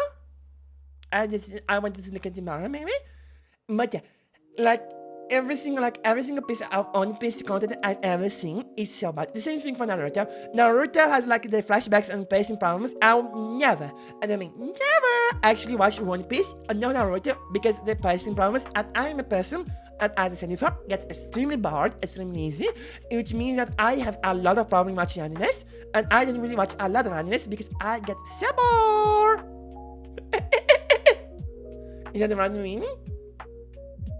Yeah, I actually concur with that. Limbus Company doesn't have the same kind of that Limbus Arenum had. Limbus Arenum had a lot better story and everything. Limbus Company has more hype and better that kind of stuff. But if I'm looking at just the story, yeah, Limbus Company's Limbus Arenum is better. Oh! Huh! Let's go! I have to say shout out that happens. It needs to be a set for the anime. That's fair. I know, I've seen some. The thing is, guys, when I talk about the series now, it's because I have actually knowledge about them. Okay, One Piece, I have seen and read a lot about the people talking about the plot points, and I've seen a lot of plot points. And to be honest, when I see the stories that are constructed in that anime, constantly, I'm like, oh, wait, this could be good. But the thing is, I can't convince myself to go anyway, try to read One Piece and see the story. One, because it's too big, but even worse, it's because of the pacing and everything. I just can't bring myself to see it. There's the One Piece itself. I trust everyone that when they say to me, One Piece is really good. It has consistent history. It has consistent interesting stuff, consistent new characters and everything. But it just doesn't matter. It is not worth it.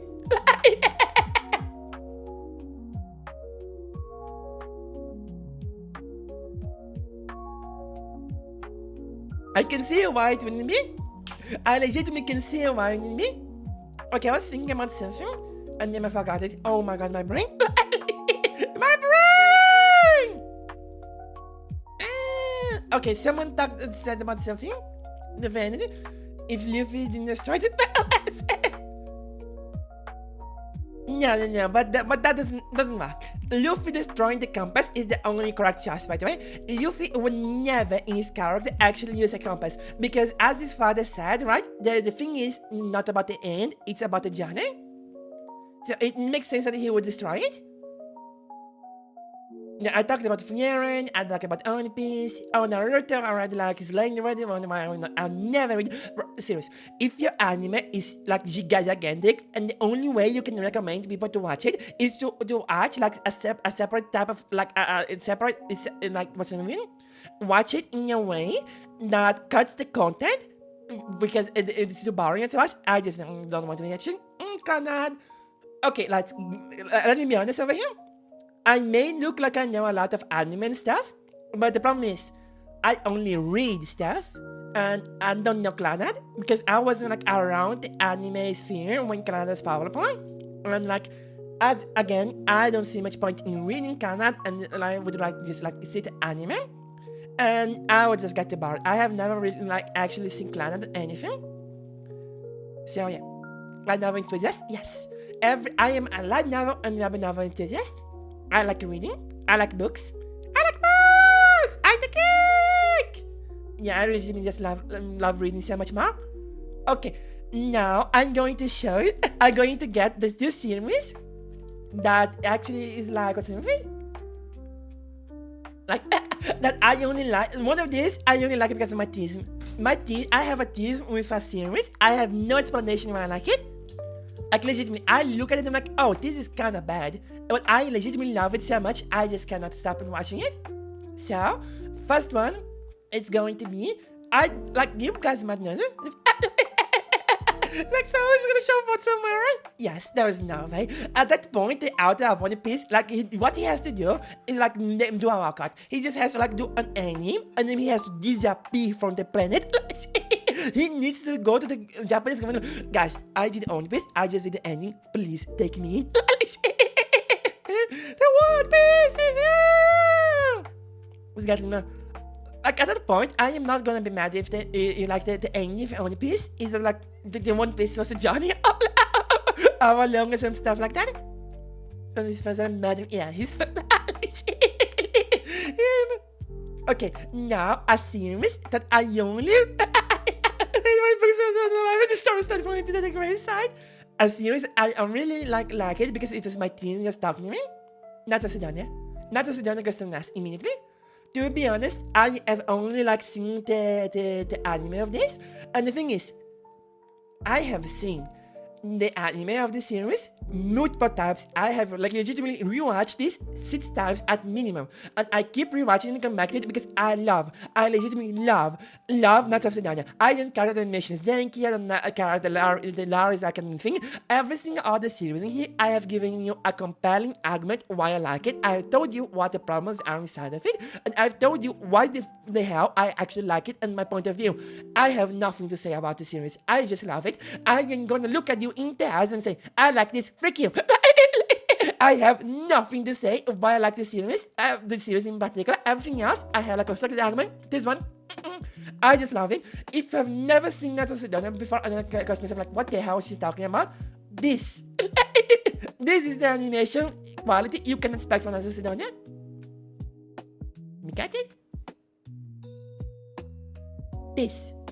This is the animation quality, and let me tell you, it is like a 2000 CGI. It's not good. It's legitimately not good.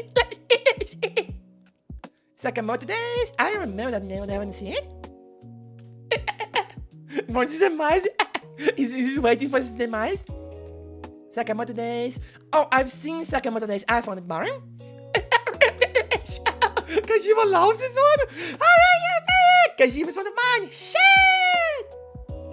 The Ruby animation, yeah. Ruby animation, like, the thing is, Knights of Sidonia animation, it looks like someone made it with, like, care.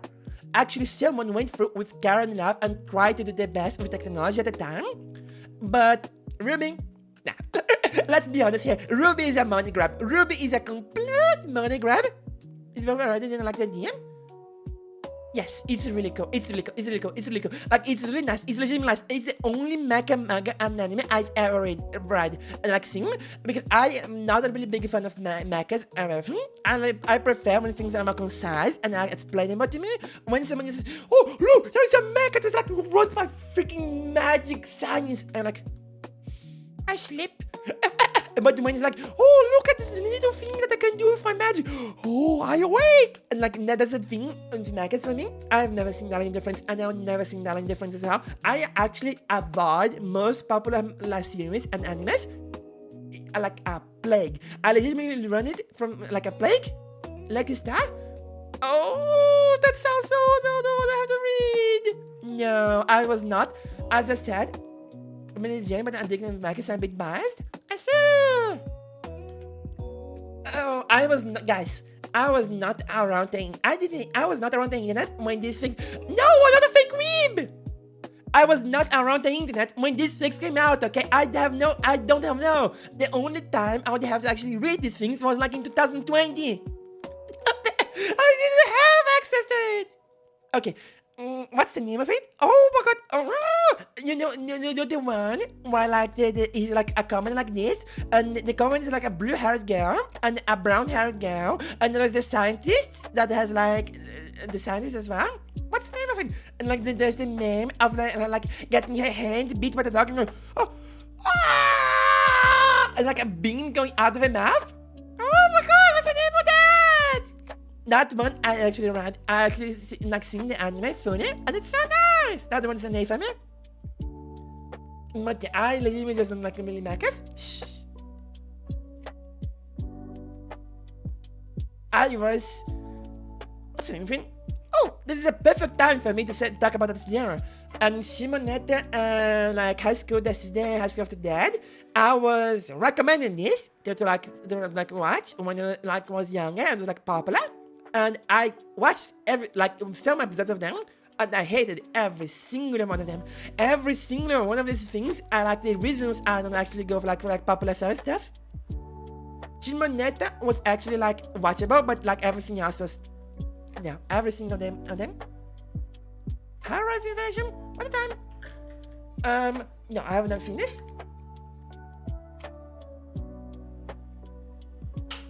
Oh my god, it's like out the mess! Yeah, the older you guys go, the less chance there is even heard about it, okay? No Game No Life? No Game No Life is over there! The one in the masks? Yeah, I've never seen it. Okay, the thing is, No Game No Life is funny.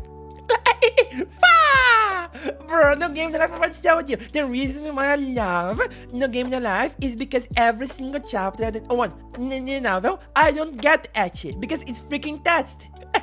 But like also, every single chapter of the novel, every single volume is a new puzzle that you learn with the characters, and that type of learning with the puzzles, with the magic, is so nice to read, and everything is so realistic and so well done as well. It's nice. Is it popular? But I just didn't like the themes that were like just thrown into my face every single other second. You're lying, April? Oh, you guys might hate me for this. You guys might hate me for this. I don't see any of the series like the Online April and like the series that are more like drama, like the romance about the people and like my films and like see a few like an experience that you have to see with your girlfriend. I just don't like seeing them. Like it lacks a spice for me. Like every single one of these, when I try to see it and like see about it, it lacks a spice. Oshinoko, I've actually read Oshinoko fully and like seen the entire history. I don't really see the anime form because I get bored when I watch anime 99% of the time, and Shinoko doesn't have like the pull for me to like make me watch it. But I did watch Shinoko, and the reason I started reading Shinoko is very funny. As you guys can see, I'm a VTuber, and I knew from reading online that Shinoko talked like about some dark stuff about like the idol industry. Oh my god, how VTubers are, oh no, and I went there to like learn. I legitimately started reading Shinoko because like, oh shit, I should learn how that works. And I started reading about it, but the series itself is really cool. There is some stupid, and I mean completely stupid stuff that happened in there that like made me not like the series. If I had to narrate it, it would be legitimately a B. Normally, if it had a good ending and like didn't have like the stupid stuff, it would be an A, but for me it's a B. Dr. D. Gray Man. Yes, even it's not edgy, it's not edgy. Absolutely, it's not edgy. Dr. D. Grayman, dude, you know something I actually saw? Housing. You know Housing Ultimate? There is a team of people that made an abridged version of Housing Ultimate. I have never seen Housing Ultimate, but I have seen the Housing Ultimate abridged version a lot. And legitimately, that is like the best abridged version. Yes, yeah, you know, the abridged version of Housing Ultimate is legitimately best. That's recognition of Kyon and then non-arena. Yes, I also have some very bad words to say about it. Abridged different.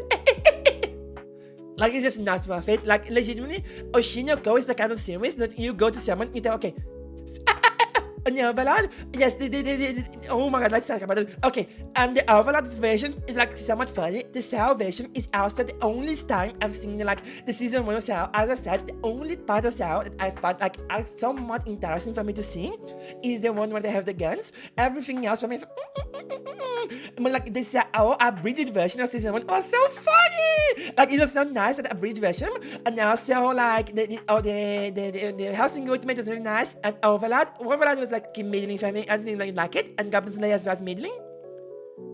Ghost Stories? Oh shit! What is this? I have never seen this, but my buddies as well. Talking about depth, my buddies, they tried like to make me watch some depth stuff. Like the thing is, they oh my god. Okay, I gotta watch it later. I want to watch the truck fit. Okay, I'm gonna watch it later. Okay, I don't know if this is gonna get my channel imploded. And then I'll tell you about my reaction. Like another day. Uncultured. They're freaking being uncultured. It's just that my culture is different than yours. It's gonna implode? It definitely would. Okay, episode 3 of Girl Stars Bloods. Okay, open. Okay, I'm gonna say something that's gonna trigger you. Every single thing you just said to me, like, go look at, I am saving it as a Google tab. I'm not saving it anywhere else. I'm just opening a Google tab and I'm gonna leave it. I'm gonna leave it to open until I come back to it.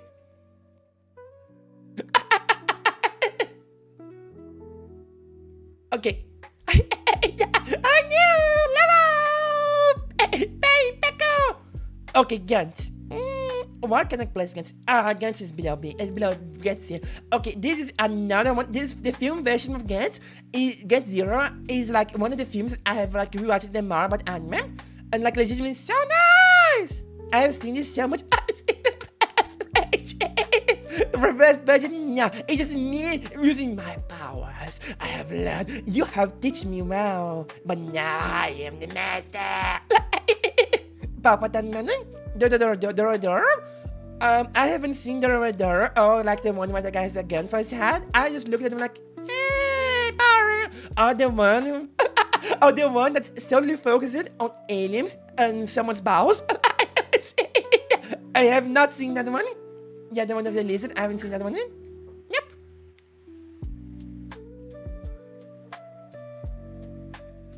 Actually, I was at day 1 adapter of the manga of the guy who like that was series where it was like the boss, and I was also day 1 adapter. I catch anime 8, but for me, there's this reason that like just did something that's like done reading. The Great Pretender, no, too mainstream for me to actually go out of my way to read. As I said, this is an anime only thingy, so if it's only anime only, the chance that I've actually went like out of my way to go see it, it's really low. And if it's something that's like it's really popular that people are just gonna be telling me to go see it, there is a higher chance, even a higher chance, I never went to see it. Kill la Kill? I kind of. Oh, you said something that really made. Oh my god. No. Okay, Kill la Kill, I never actually cared for, but I never really seen. I just remember like seeing it sometimes and just forgetting about it. But the Kamega Kill, oh, you guys are gonna kill me for this.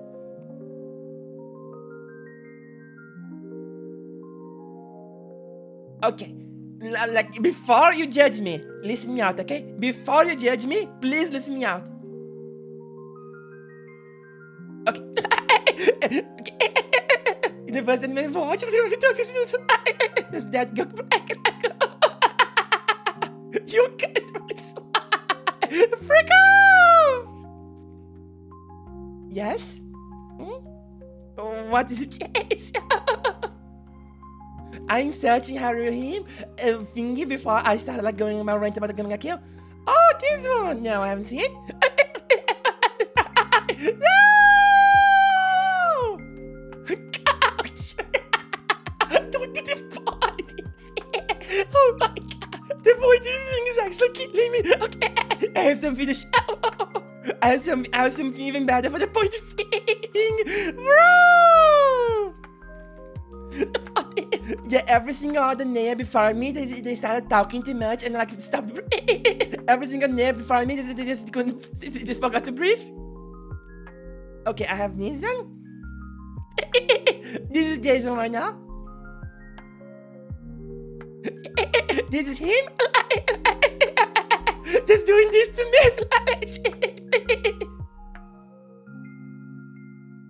Alright, okay, now back to coming a kill, guys. Neia number 5!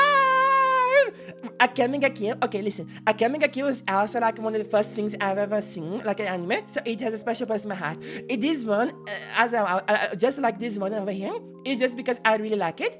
And like it just has a special place in my heart. And the thing is, I really loved the difference between the manga version of the series and the anime version. As I said before, repeatedly, I really like when you can do like the little, like you can actually compare the series with itself, so you can get like various ways to see the same characters. And I've read the manga about the series, and I've seen the anime as well, and I've also seen the spin-off of the manga that talks about like the system.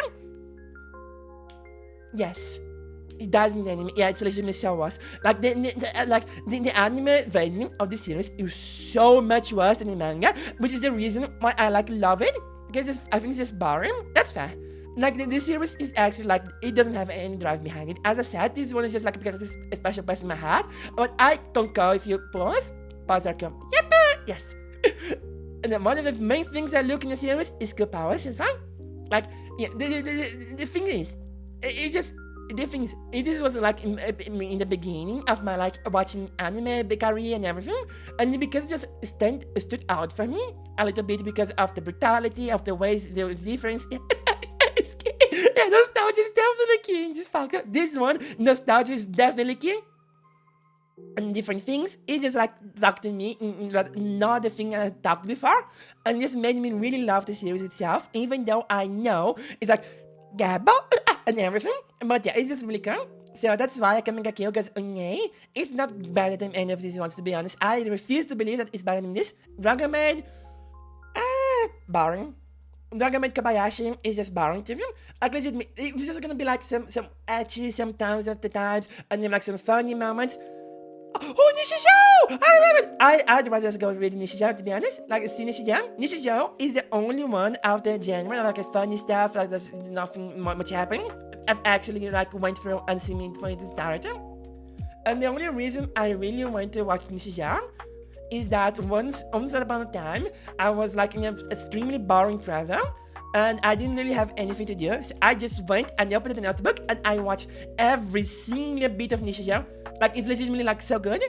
So Herooo got mentioned. That's my favorite series I've ever recommended. Shit!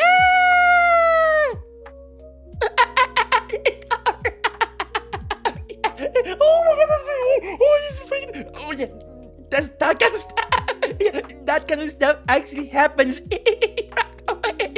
Oh, no. That one's that. But, like, I've seen that image before. Like, the two of them, like, beside each other, like... It's moment is so strong. It's so weird. It just does not make sense. It makes no sense whatsoever. that is like the body proportions of them, which is the reason like I don't actually like it so much. Okay, now we are going to go on the biggest rant you've ever seen, okay? Because Mia Lunatemo is not going to just represent Mia Lunatemo. This series is the representation for me of every single, like, bad shoujo or web novel that has ever been released. Also, I'm just gonna go at something one moment. let me get an image of like the actually best shoujo story that you should actually read.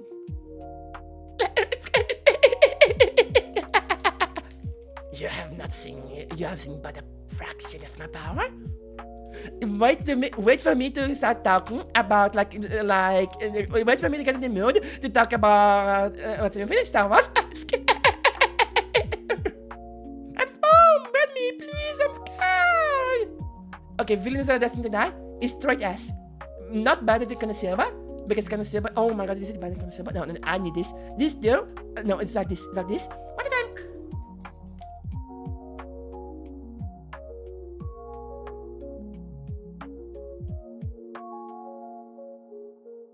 So as I said before, there is basically a new genre of like anime content that is becoming more popular, it's getting more recommendation, like Dr. Liz, The Lady of the Lamp, the Katarina Klaus, and a lot of more of these are getting updated. But basically, there was this era in like Rona. You know what I'm talking about when I say Rona?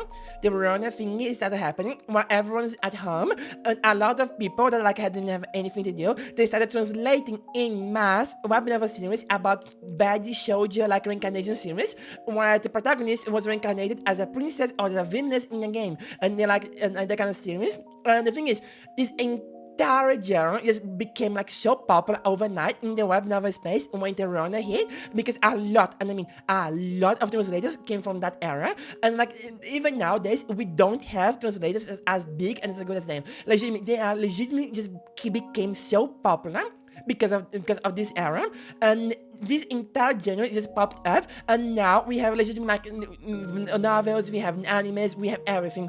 Okay, Katarina Klaus was just beginning. Everyone knew the great manifestation. Yeah, no, there has been a lot of manifestations. There was the cool manifestation, there's the tower manifestation with solar leveling and everything, but now this was the shoujo manga infestation, okay? This one was the girls. This one was the girls, and this is the infestation of manhwa for the girls. And the thing is, this entire genre just exploded of an hour like that. And Katarina Klaus was just the first one that got adapted in a manga and anime. And then there was an absolute classic, which is the Dr. Liz, The Lady of the Lamp, which I consider to be like the first big hit of the genre to just appear.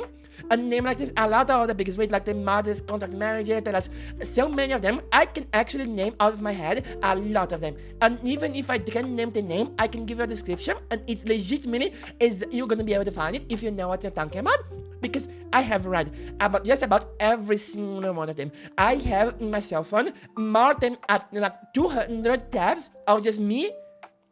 You know, I just touch which I like a lot. Oh shit! Like I have like okay, I need to read. Okay, I need to read. Okay, I have more than 200 tabs in my cell phone that are just manhwas, are just chapters from manhwas and different students of manhwas. I've read entirety of the server. I have read so many of these that I've stopped reading these manhwas 3 years ago. 3 years ago, I stopped reading them. I only go like for the ones I actually like. But the thing is, I've read so many of them, and so much of these things. Yes, absolutely. I read so many of those that up to this day, every single thing that gets adapted in an anime or gets popular or gets like a manga adaptation, I've read before. And there's only a few and far between which I have not read. Which I have not seen before, because I've went through every single one of these genres as they were being like translated and started being popular. So every single time I see a new webcomic adaptation or anime adaptation, I've read it before from like just my crazy from that one moment in my life. And the thing is, every single one of this is so nice. There are so many of these that are so cool, and so many that are so freaking bad. But Penelope Cat is the best of them. If you want to like get into this genre, like genuinely get into the genre, you should go read Villainous Are Destined to Die. This is the single best manhwa shoujo that has ever been produced. I stand by that, okay? I don't care what they say about modern marriages and like contract marriages and everything. They are out shit compared to this one. This one is the only one that has a good beginning, mid, and end. Extremely consistent characters, extremely consistent things, extremely consistent themes that is like extremely themed around the main core of the series, which is you are reincarnated as a villainess and you are forced to like do bad things because of the peaceful person you were previously, because of the person person you were previously, and that person that you were previously is going to fuck you over, and like you just need to somehow manage to get back to your life. This is the only one that actually like does that perfectly. It's the only one actually like realistically shows how the things happen, and it's the only one that actually has a good fucking ending. And it's only one as well as like somewhat predictable ending, but it actually gives you some like, oh my god, it actually happened! Yes! It's the only one. It's not extremely predictable, and it's the only one that has a somewhat that's believable way that things happen. Everything else like has sometimes a lot of the times you're like, this is bullshit. This just doesn't happen. This is bullshit. But like this one actually it has things. It actually works. It legitimately works. It isn't perfect.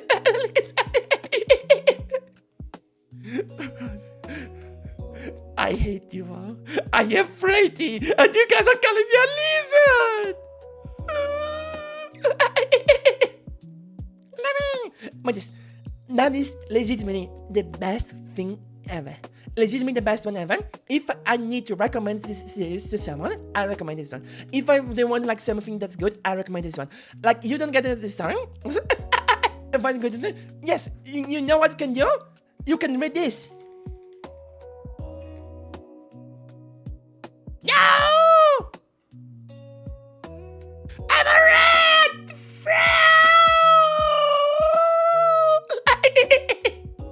You can read this. This is like the best one. This. No! Don't stop me! Legitimately, this is the singular best one. Because you know what? It's on the list of nice! Because the thing is, a lot of the others, they make themselves interesting and stand out by having something different from the stereotypical of the genre. And they make themselves like look unique and look good by having that thing that is different. Let's see the 8-ball. What is the 8-ball gonna say? Oh, it died. Thank the gods. Yes. Yeah! Okay, stream ads is actually working. Okay, I didn't change anything there. So the thing is, like everything else. Yeah! You win! That thing's lying, but that thing is legitimately lying. That thing is a but like everyone else, what they do to like become unique and become more interesting and get more readers is that they get away from the thing somewhat to like become unique. They like add something. They like add like, oh, I am a doctor that's actually in this. Oh no, I am really good at medicine and this is why I'm important. Oh, I'm really good at medicine, so I'm changing this. Yes, medicine is a very important thing in the things. Oh, I know how to construct things. I know how to become like. Now it's actually correct. Oh, I'm doing this wrong. And then like the thing is, Villains Are Destined to Die doesn't have any of that. It is legitimately placed in completely into the stereotype, and it does it well. And that's why it's the best. Because compared to everyone else that's trying to become unique by doing something that's against the theme, this goes into the theme and it still comes out unique because of how great it is. And that's why I am glazing it so much. Because legitimately everything else, if I recommend you another story that's in the same genre, you are not going to get the actual genre experience. You are going to get something else mixed in, and I don't want to give that to you. I want to give you the genre itself so you can get hooked and go to other stories. And that is the only one. This is the only one I can actually give to you that I think is good, that only plays into the genre itself. Objection! Like this thing over here, as I say, is a representation of me. This over, what is it? Is other by mine? Yes. What's the Zatsudan? Zatsudan is the Japanese way people say just talking, because there are VTubers and now memes normally just say Zatsudan. Yes, these ones are harder. Every single one of these are harder. It's chatting. I have explained why I've done every other one, but if you want like me to go in specific why something's higher or lower, I can go into it. As my one's gonna take like 30 minutes. Okay, like here.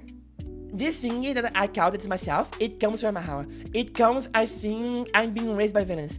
I'm being raised by villains is a classic example of something that tries to be like a specific and that's like stand out, but extremely boring, extremely like stereotypical, and there's nothing to bring to the table. The only thing that happens in that series that's somewhat entertaining is that the main character can turn into this.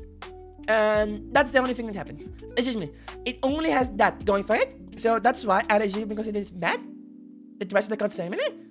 Yes. Okay, I know that perfectly. I just have to remember like what it is. There's too much thing in my head now.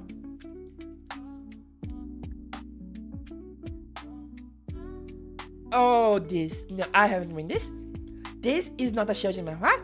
Because, no, I haven't read this basically because one, this is more better focused and like more, oh, I'm cool, look, I'm cool, I'm the best. And also second, male protagonist, we here, when you are looking at the manhwa things, we apply misogyny. I only read things that has, I only read things that has female protagonists.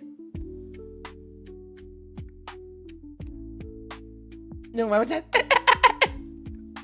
Which slime is the guy? There's so many of them. Guns?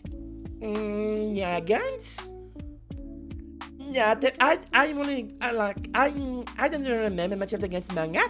I remember being somewhat entertained and I'm skipping a lot of chapters. The only reason it's out there is because I like the animation. This one, this is Shitora, it's over here. It's what it freaking deserves.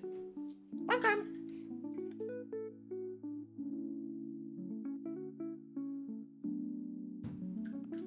Reincarnated as a dragon egg? Bro, you like this?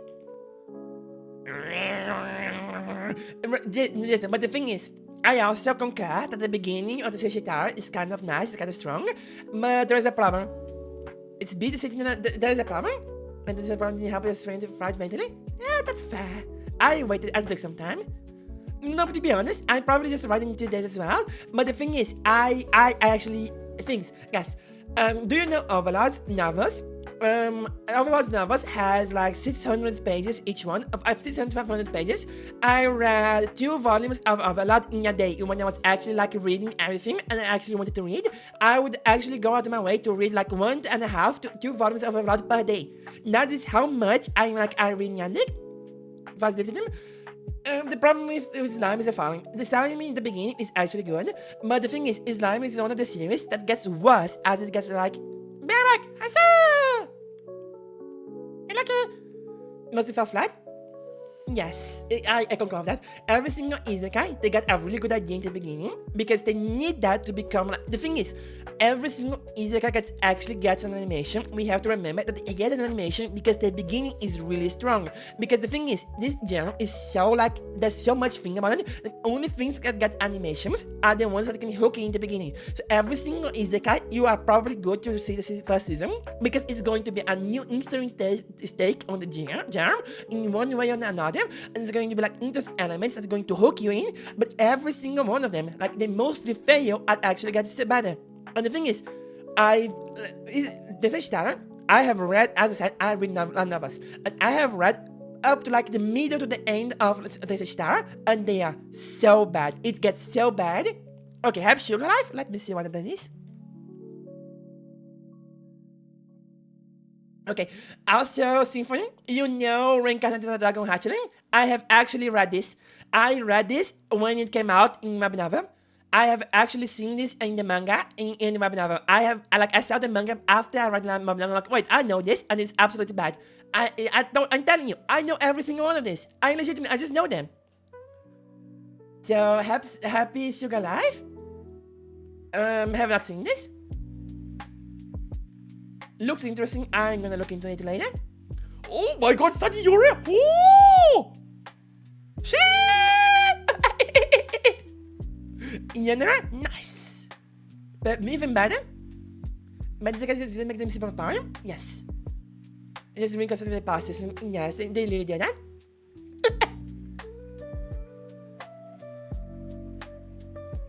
I am not connected. See? That's last time. But yeah, but izakais, they usually didn't. And the thing is, a lot of izakais, you can tell when the author actually runs out of ideas up to a part, and then he starts bullshitting. Every single series has this. Also, manhwas that like more power fantasies. But murders people, that's only a positive. I see that as a positive win. Am I going back? Good luck, doggies! Admit this. And this is the thing is manhwas as well. They get the power as well. Another of the things the bad isekai always does as well is that they actually have a constructed story up to a point. Let's say they say Shitara, not the Shitara, Shudhiro, yeah, Tata you can tell that the author has a really strong idea of what he wants to do with the first season. Up to the first season was in one word only.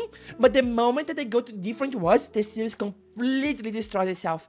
It was not made with the intention to have parallel words, but it made it have that so they could make more content. And that's a problem that happens a lot with the series, mainly isekai, because they get so popular so fast that the author just Money! I'm gonna get more! And they just keep doing it and doing it and doing it and doing it. Yeah. Yeah, no. Oh, Alejandro? I think you are not here when I talk about His Hero. His Hero took 40 minutes for me to go from. His Hero is my favorite series ever, and I have much positive to say about it. I talked extensively about this series. Legitimately 40 minutes of me just talking about His Hero. Because the thing, Zoli is getting stronger. That's a good point. I don't really care about Zebra when I say I look at His Hero. Even though it's actually good to see his growth sometimes and see him going doing good stuff, what I actually care about his hero is that every single time you get a failed loop, we get to see a different way a character works. We get to see how a different way that the character looks at the world when everything is worked. And that is a thing that is specifically made by his hero and his hero alone. I have never seen something else make the same vibe and the same things as well. Seeing a character go from a different person because of the way things happen around him, and then you can reset him into a normal state that can continue the story is so perfect. Because the thing about his hero is that when people go to a bad loop, this story would not be able to continue if that was how the story continued. You have to reset the story or it does not happen. Another? Not another. Go to another. Alejandro, I'm going to shatter your word, okay? If you see that EM Press is translating something, run away. There is at least, you definitely should go to the community and find there's a document about the EM Press translation. Basically, there is a full document about things that EM Press either mistranslated, forgot to translate, or just completely didn't mention it. There are missing chapters where EM Press will cut entire phrases of people are talking, and because of that, you never get the full picture about what the story is or foreshadowing. They legitimately cut some of the most important foreshadowing in the story, and they just cut it completely, don't tell anything.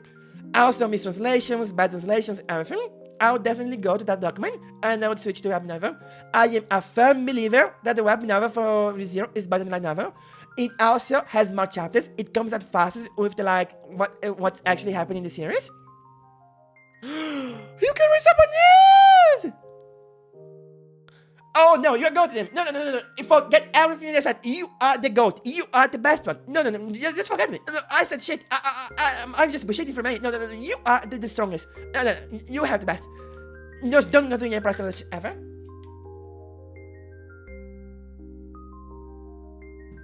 I wish I had a fraction of your power. I cannot read Japanese for shit. And because I'm already bilingual. And let me tell you something. You probably know from now already that my English is not the best. My dictation sometimes fails me. I speak in a very specific way. It's hard to understand as well. And I do the same thing for Portuguese, so I cannot learn that language. If I try to learn that language, it's going to freak out the two that I actually don't know how to speak correctly. I'm going to implode. Okay, I do it. Oh my god, I did an entire rant about villains of Destiny tonight to talk about this. So, Team in Paris is going to a straight A, and it's better than this, but not better than the other ones. The thing is, about this series.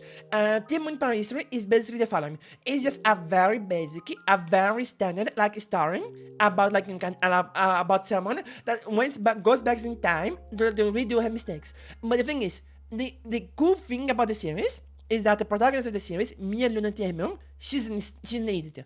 She's a complete idiot, and the only power she has is hats. She has infinite hats. Like every single time something bad is gonna happen to her, like hats just appears, and someone else just comes, oh, and fixes her problems fast. She legitimately is completely stupid, but she means well. She legitimately means very well, and always trying to help people, but because she's stupid, she just doesn't know how to. And she's like the thing is, she is considered like a saint and extremely intelligent, and she's considered like the most intelligent person ever, but she just has infinite hats.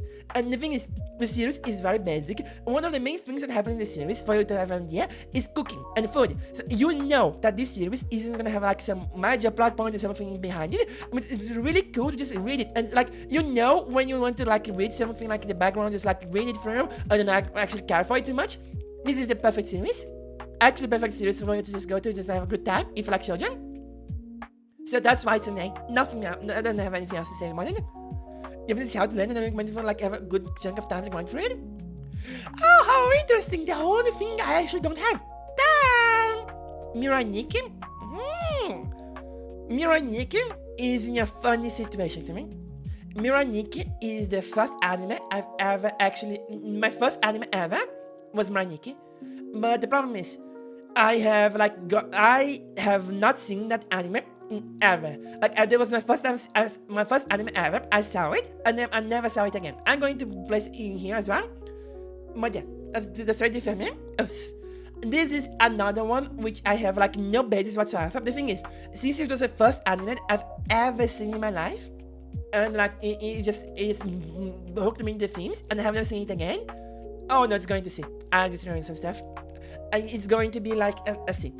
And I really love it just because I have good memories of it. Even though I have no idea what the memories are, I just think Mirai Nikki like, oh, that's the code! Even though I've seen the lore, I went even though I didn't like go and read the manga myself or like look at it or look at the manga again, I went to every single forum that existed to get the entire lore and like the ending of Mirai Nikki itself, and I am thoroughly disappointed about the ending and like how the content went and how the story went. So this is just gonna seem, this is just really boring. Yeah, I'm gonna trust your opinion because I have never seen it. But it is. To be honest, I am an army when it comes to anime actually. I don't actually see much like stuff that's out of the common. Like the thing is, the main things that I read. Moment. Oh, I didn't move! No!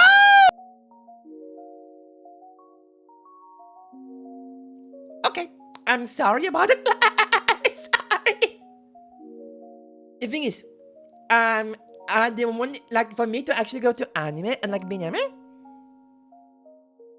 So, like for me to actually go for anime, it has to be popular. I don't actually like. As I said before, my brain gets bored extremely easy, and I have a lot of problems reading. I watch the anime itself, so I don't actually go out of my way to watch anime. And since I read most of the time, I don't actually like get in contact with like a lot of small anime and everything. And because of that, I mostly like stayed like big anime that called out to me, and I went to see it. And the thing is, I actually can like if I go for guys. What I can do to show that I'm not an anime is that I can go for every single like bad shoujo manga, and I'm going to show you guys every single one of them, and I'm going to know every single thing because that I actually know. Because most of the time I don't actually read a lot of stuff here. Most of the time I spend in reading is in this what's the thing? Websites like Royal Road and that kind of place, right? So I actually get a lot of stories that are actually like worth for talking that kind of stuff. This is just like me talking about like my taste in anime. So it's going to be very basic because I don't have much of a taste. From the NGK, I have nothing. Wait, you know what? Let me go to my anime list. Let me go to my anime list and see what I have there. And I forgot that I don't have my login. Oh shit. Oh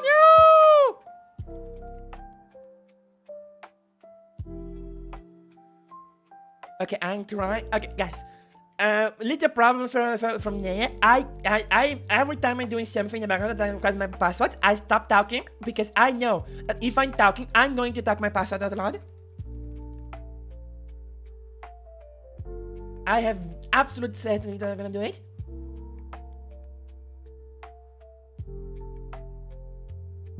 Okay, let me see my profile.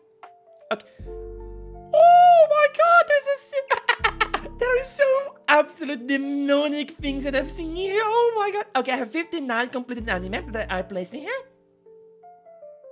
Okay, I'm gonna show you something that I saw in the films, and you guys are gonna be like, huh? And film. Yeah, this one, bro, this one is. Dude, I've seen every single one of these films, by the way. I've seen the 1 and 2 and the 3. I've seen every single one. And they go straight to fucking B. Like Godzilla, I've seen every single one of them, and like animated Godzilla movies. For every single one of them, like so boring for me, somewhat boring. But because they have like the same animation as Zatsudan, which is like one of my favorites ever, I just keep watching them because of the animation, to be honest. Oh, okay. I'm gonna show you guys something that is gonna make you realize, oh my god, she actually knows what she's talking about.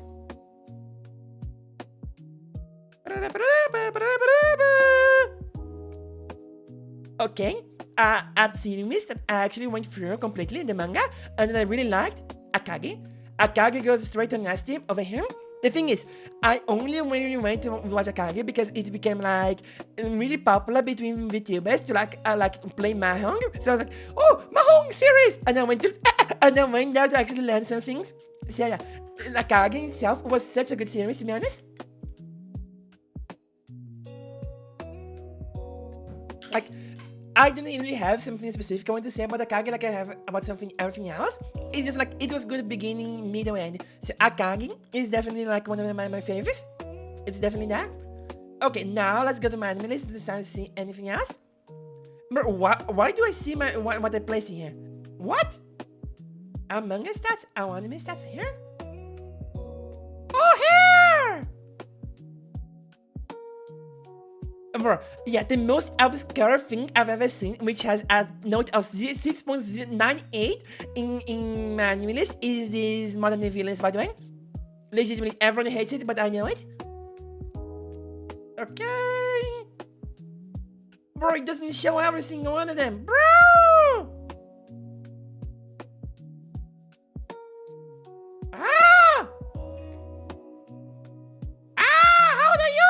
How to use this website? Oh my god, it's so stupid. I don't know. What? Show me what my animes are, you goddamn site. Oh my god, how did I forget about you? Oh my god! Blame. Oh my god, the film from Blame is so nice. I like legitimately, it's one of my favorite films ever. I have seen this so many times. I haven't actually gone and watched the anime, the manga itself, like seen more of the series. But like this film itself, it stays in my head so much. I rewatched this so much. Like, Blame is so good. Blame is legitimately so good. Blame is near, if not Zatsudan. The Blame film is legitimately the best thing that's ever been created. Shit! And the contents around and like everything as well is so nice. It's so cool. Oh my god, I don't know what the hell my scores are.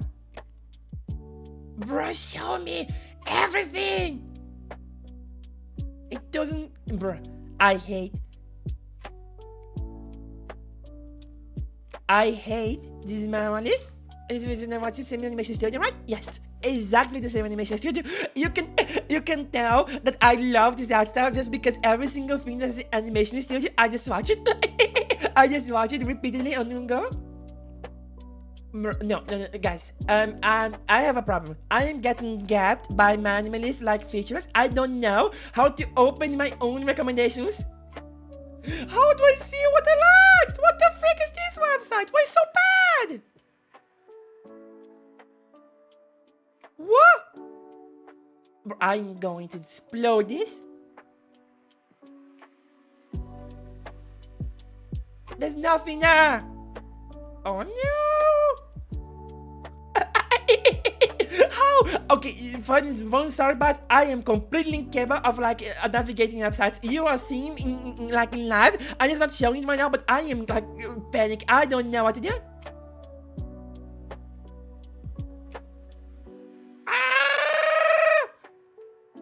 What is it? Mouse button only? Wait, what? Oh my god, no. I need to PlayStation. Mouse only. How to find your list of anime? Oh no! How do I see my mouse list? Ah! Oh, here? No! It's not here! Oh my god, I'm going to explode this. I'm going to implode this. I found it! Yes! Oh my god, I forgot about you! Oh my Jesus, I got it! Okay, this one is like the Villains Level 99 is a really good one as well. It's also like the Mawa Shoujo. Oh my god, this one is so funny. Like the thing is, this one is like, it's not that good actually, but like it's just unapologetically like there and like present. It's like itself that I actually have to place it in me. Bigger than you. Like this one's really good. Like it's not really that anything about it, but it's just basic and like somewhat nice. It literally just has that. Nice. Okay, second 11. I'm not even. Ajin! Oh my Jesus! How did I forget about you? Ajin is one of the best things ever made by mankind. Okay, Ajin is legitimately so nice. Like this series in its completion is legitimately so good. I'm going to place you above Goblin Slayer. Like Ajin itself is like one of the best things ever made. I legitimately love this thing. Yeah? Because Ajin, the story is so cute, the animation is also like the 3D style that I love. It just makes everything so bad. Yeah? Like the powers in Ajin is also extremely interesting. The way the Ajin ends and everything is so nice. Yeah, Ajin is definitely over there. Don't really care about Fate, Film Alchemist don't care as well, Godzilla, don't care this, no this. Oh, JoJo's! Do I even talk about JoJo? I'm not gonna talk about it. I'm just gonna say that JoJo, like there's some parts of it that's ST, and there's some parts that are like CT. Like of course, it's still Baron. I think it's nice, like the Crusaders are nice. JoJo is mostly mid. Sometimes it's good. I am going to say it. JoJo is mostly mid, but sometimes it's really good. Oh, Noragami! That's true! Oh my Jesus! One of the series that I am so mad about, like it not existing anymore, not being like adapted, like animated, is Noragami. Noragami is one of the best things ever made by mankind. Holy shit! This goes nice. This goes nice. This goes nice. Because Noragami, I really love it. As you can see, when I like something, I just like it. This one is unapologetic, I just like it. Just go to the front version. Yes.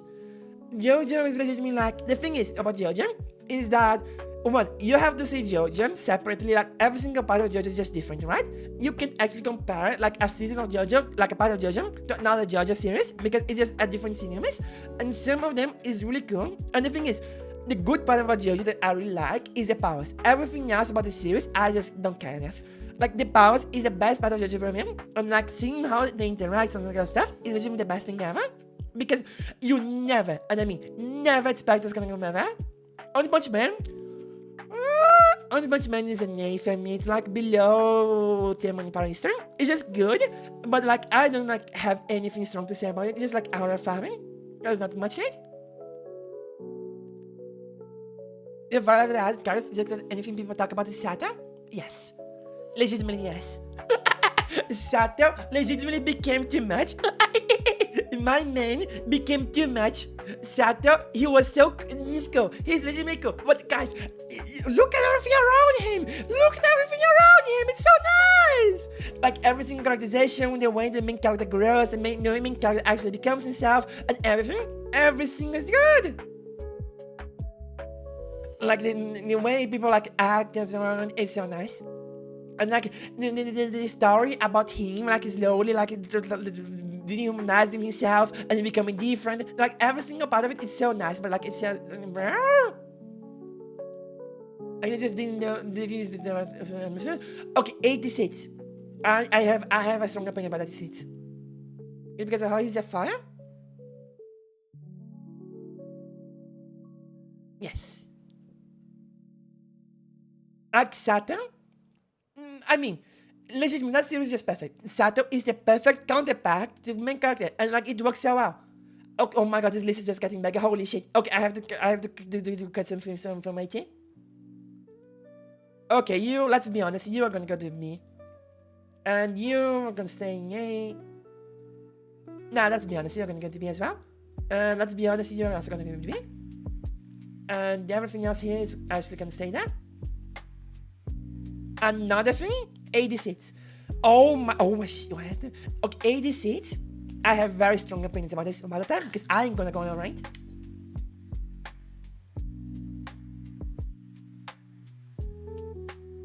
Guys, problem, my water just, I just drank every single bit of my water again. Oh no! By the way, when I say that I drank every single bit of my water, I mean a 1.7 liters bottle.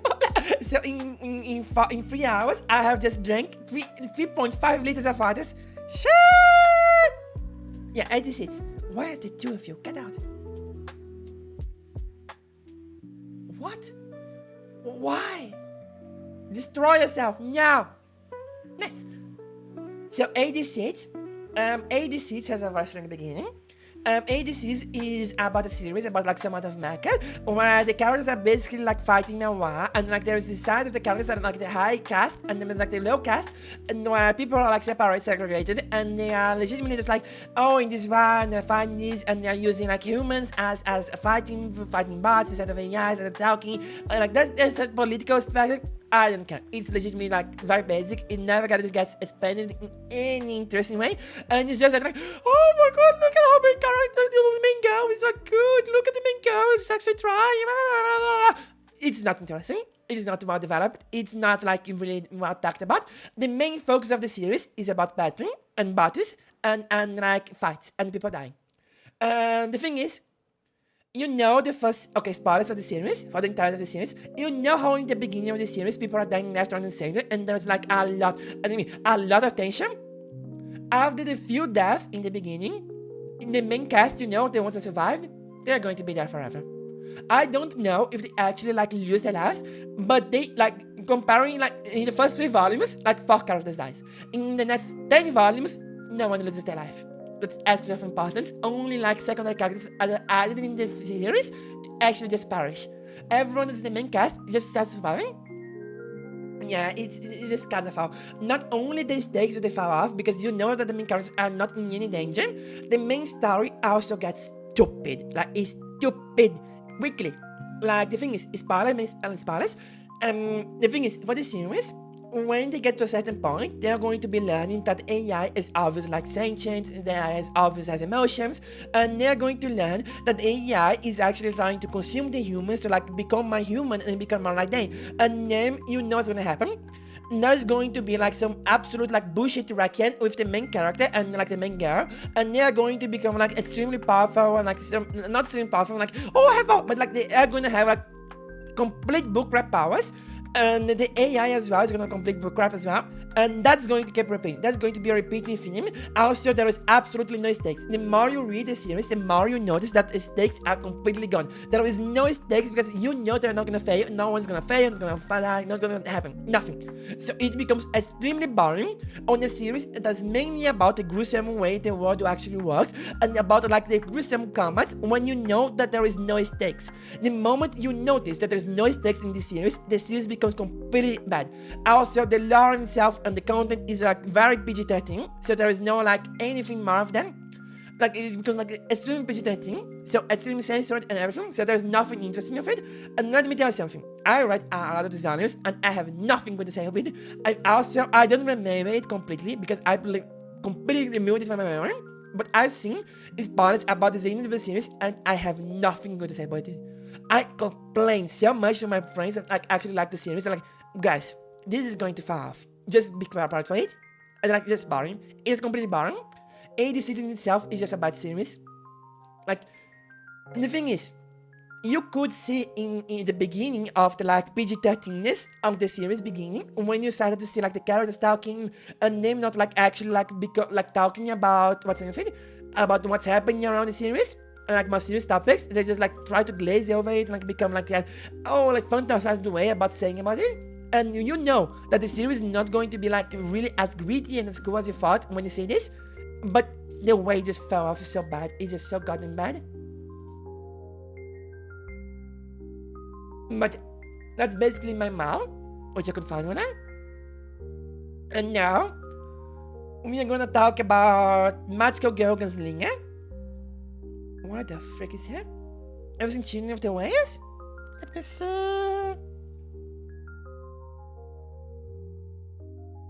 No. But I could try to say it. Okay. Also, okay, but I have a problem with this. This looks like something that would be really cool to see as an anime instead of a manga. Is it worth to go to the manga or light novel? I've never seen this, to be honest. Just outside of my area of expertise. It looks cool, though. You like the manga? Okay, so I'm gonna go for the manga. That's nice. Oh my god, there's another one. Before Mikazana, before this one, I'm gonna talk about the Executioner and the Way of Life.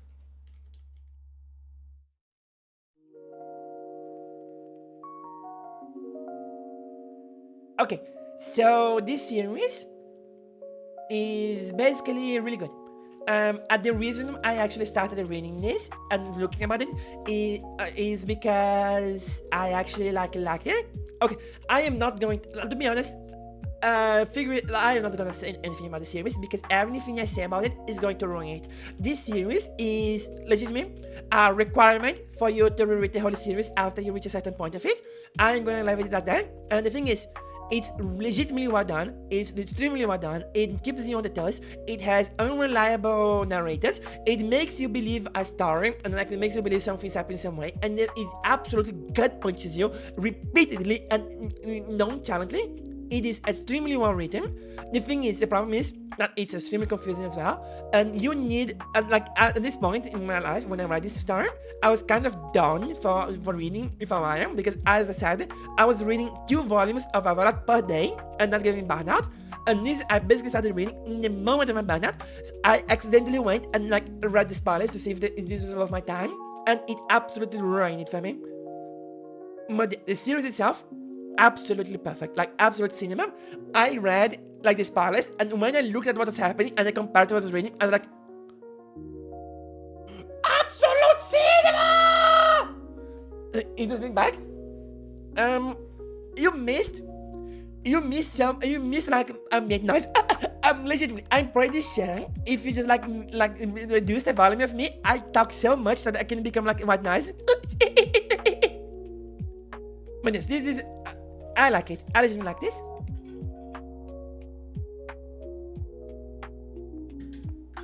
And the thing is, this series is awesome. What I really like about the series is that this is a brutal world, realistic as well, and like it shows. And this is a way. This is way of life. It's basically a series that's going to show you what actually happens in a fantasy world when there are people that are reincarnated and have powers. Okay. This is actually what happens when that scenario occurs. When that scenario occurs, this is what actually happens in the world, okay? Yeah, they have a way of life. Like, this is extremely, because of the end, I am never touching that symphony. Never! Wait, did I? Oh no, wait, did I think of the wrong series? Oh yes, I freaking thought them all down a second. Bro, I have a friend that legitimately, like the thing is, it had a fake out in the anime, right? Yes, it has a lot of fake outs. It's really good. Oh, not the one where they get our FAVS. Okay, like I have a friend that actually watches that one. And the thing is, we joke around him because he's our fan of the group. He's legitimately our fan of the group, and like legitimately, we just joke that he's him. Variant of the elite? Oh, okay! It's because when I searched for Classroom of the End, it showed me Classroom of the Elite. What?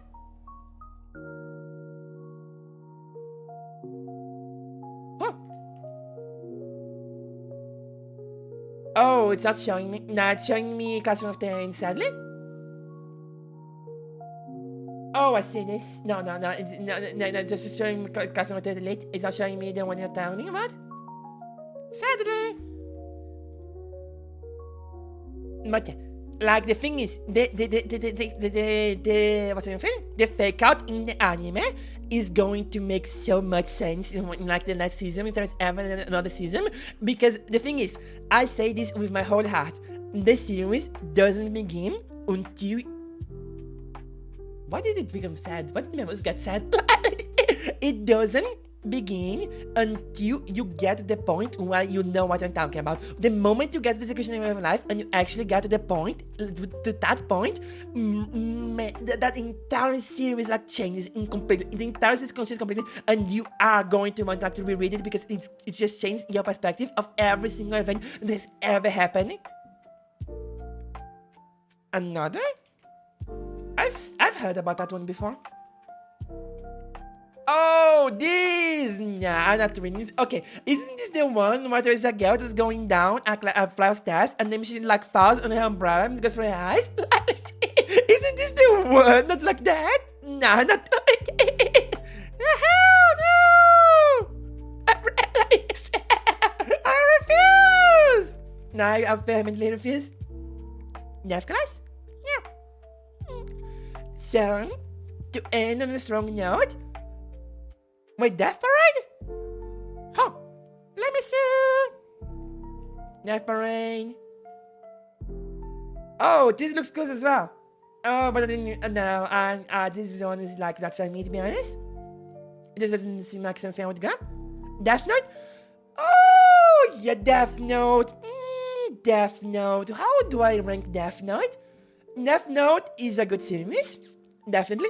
But it massively falls off after season 1. I would place season 1 in S. I would place every single other in B. If it is awesome, I can't! It's not my area of interest! Like, look at what I'm showing you and tell me that I look like I would give like Death Parade. Like, this is not in my room of interest, to be honest. And like, now let's go for another banger. This is like to represent. So cool! That's just what? No! But it doesn't have my interest, like to be honest. Like it just don't have my interest. So, this is gonna be like startup of the stream, I think. This is Magical Girl Gunslinger, okay? The thing is, as I said before a lot of times, I really like specific powers and it's on C! That's why in the freaking C! So,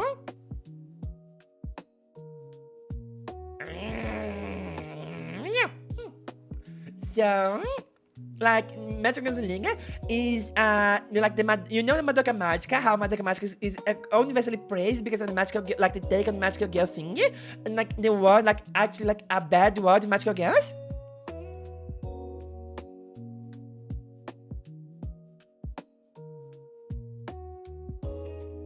Okay, you are actually writing that. Okay, there. So, I never actually seen Madoka Magica, mostly because of my problems with like pacing and like anime speed and that kind of stuff. And like the thing is, I always wanted to read Madoka Magic. Yes, and watch Madoka Magic. Yes, I did! I always wanted to read and watch Madoka Magic, but I never actually did because I have like problems with the pacing, everything. And basically, Magical Gunslinger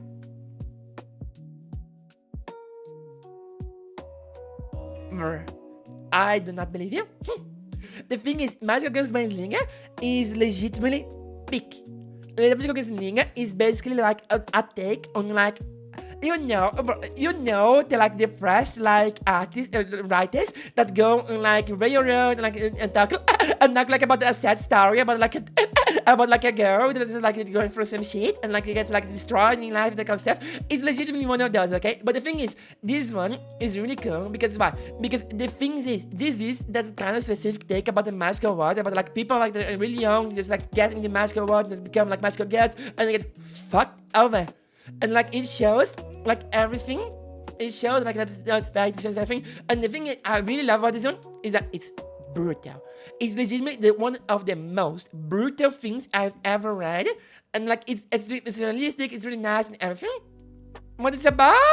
Shut up! Like that's why I really love this thing, the genre itself. And I'm placing it in yes because this is going to be awesome representation for every single one of my stories that I'm reading on like Herooo and that kind of stuff. I don't like actually have the energy or the talking points to go over every single one of them, but like every single one of them is so nice. Every single one of them is so good. And like those stories are like my unknown artists. I legitimately prefer to go for them than normal stories because the thing is, you never know what to expect. When you go to a light novel, let's not kid ourselves here. We are all expecting to see some tropes and we're all expecting to see some type of like things like dumbed down content for people that are like dumb. Because that's why it's when you get serialized content, a lot of the uniqueness of everything that's happening there, it just goes away. Like the uniqueness of everything, like as some Changeling as well from Road. I've read a lot of Road. And like the thing I really love about them is the uniqueness, and because they aren't actually constrained by anything, they can go to lengths that I would never believe to see. So that's why it's a mess. Sadly, because Emma, who is the author for this, got burned out and is not reading much anymore, but really cool! Okay. Guys, I have reached the bottom of my bottom. I have reached my bottom of my bottom, and I have reached the end of my list that I can actually do. Guys, okay, let's be honest. This looks if for on an anime list about like a bunch of anime I actually like do the same. This is very basic, right?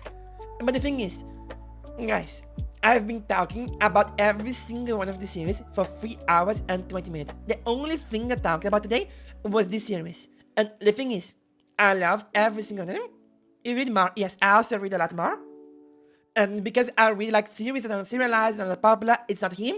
And because I'm a bunch of the things I read, it's just like bad manhwa shoujo. That's like bad, but somewhat isn't even translated. I can actually place them here because it's no one. And I would have like to do an actual list for every single one of them. I think I will one of these days just like get every single like manhwa shows I've ever read, just make a list about them and like like ranking them and like talk about like good points about it and bad ones and like what's boring, what's not boring. And the thing is, I actually read a lot more of those genres than this. Like as I said, if I do a full complete list of all this that I read, it's going to be like 100 things. This one is just the things I read in like Japanese film and the novel film. And in like every single one of like the ones I said, like later on my explanations, like more recently, a lot of them has been just, oh, I like this, oh, I like this. But I have given like 30 minutes descriptions about why I like this thing, or 40 minutes why I like this thing. And I just want like to give out every single one of my ideas. And the reason why it's in this list in animes is because I legitimately am a person. I am someone of a fake whip, okay? I accepted the title. I don't actually go out of my way to go see much anime and like go out of my way to see that stuff. I prefer to get my spirit of like my manhwa stuff and just go there. But these are the series and anime actually showed to me, and I look at them like, oh, this is cool! And I decided to go through them and read them, which is a lot. For me to decide to go through them and actually read an anime, it takes a lot. And every single one of these somehow managed to put me through. Sadly, this three managed to put me through, even though I freaking hated them, but whoa, what can you do? But yeah. And that's basically my list. If you think I'm basic, frick you! But, as I said, my voice is already like going away, because I don't have water. I don't actually want like go get my water and like do everything. Kamen Rider, never seen it. As I said, I didn't actually see much anime. I don't actually want to go like get my water. And if I wanted to like continue stream, I would need to like get my water and everything. Also, it's near my sleepy time, and as I said in the beginning, I am very sick. I am so much sick at the moment, and I'm starting to feel like my shoulder started killing me again. So, it's time to do the annual rush, Lemmings! So, guys, this stream was really cool. Just going around and just talking about every single like other things I actually love and see. It's really cool. This is why I wanted to do that channel. But just talking about the channel. Also, remember my anime Jason. the only Muslim anime is a straight A family, okay? Like the one with Takem. Oh my days! Really cool! Every single like anime from every single one of the films about Muslim are perfect. I haven't seen the anime itself because it's too much time. But yeah. Guys, it's time to leave. So, wait, I'm trying to do something.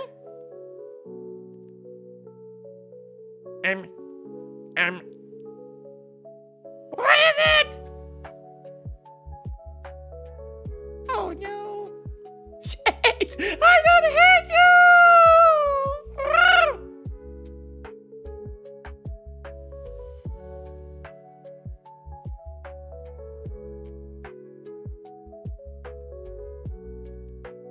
I don't know. Jesus, it's too early. Jesus, it's too early. Neia said, "Man, it's awesome." Oh, thank you. Yeah, I love this man. So, guys, thank you for participating. Thank you for me. Goodbye, Lemmings. Goodbye. Good night. Actually, go to sleep, you freaks. Goodbye.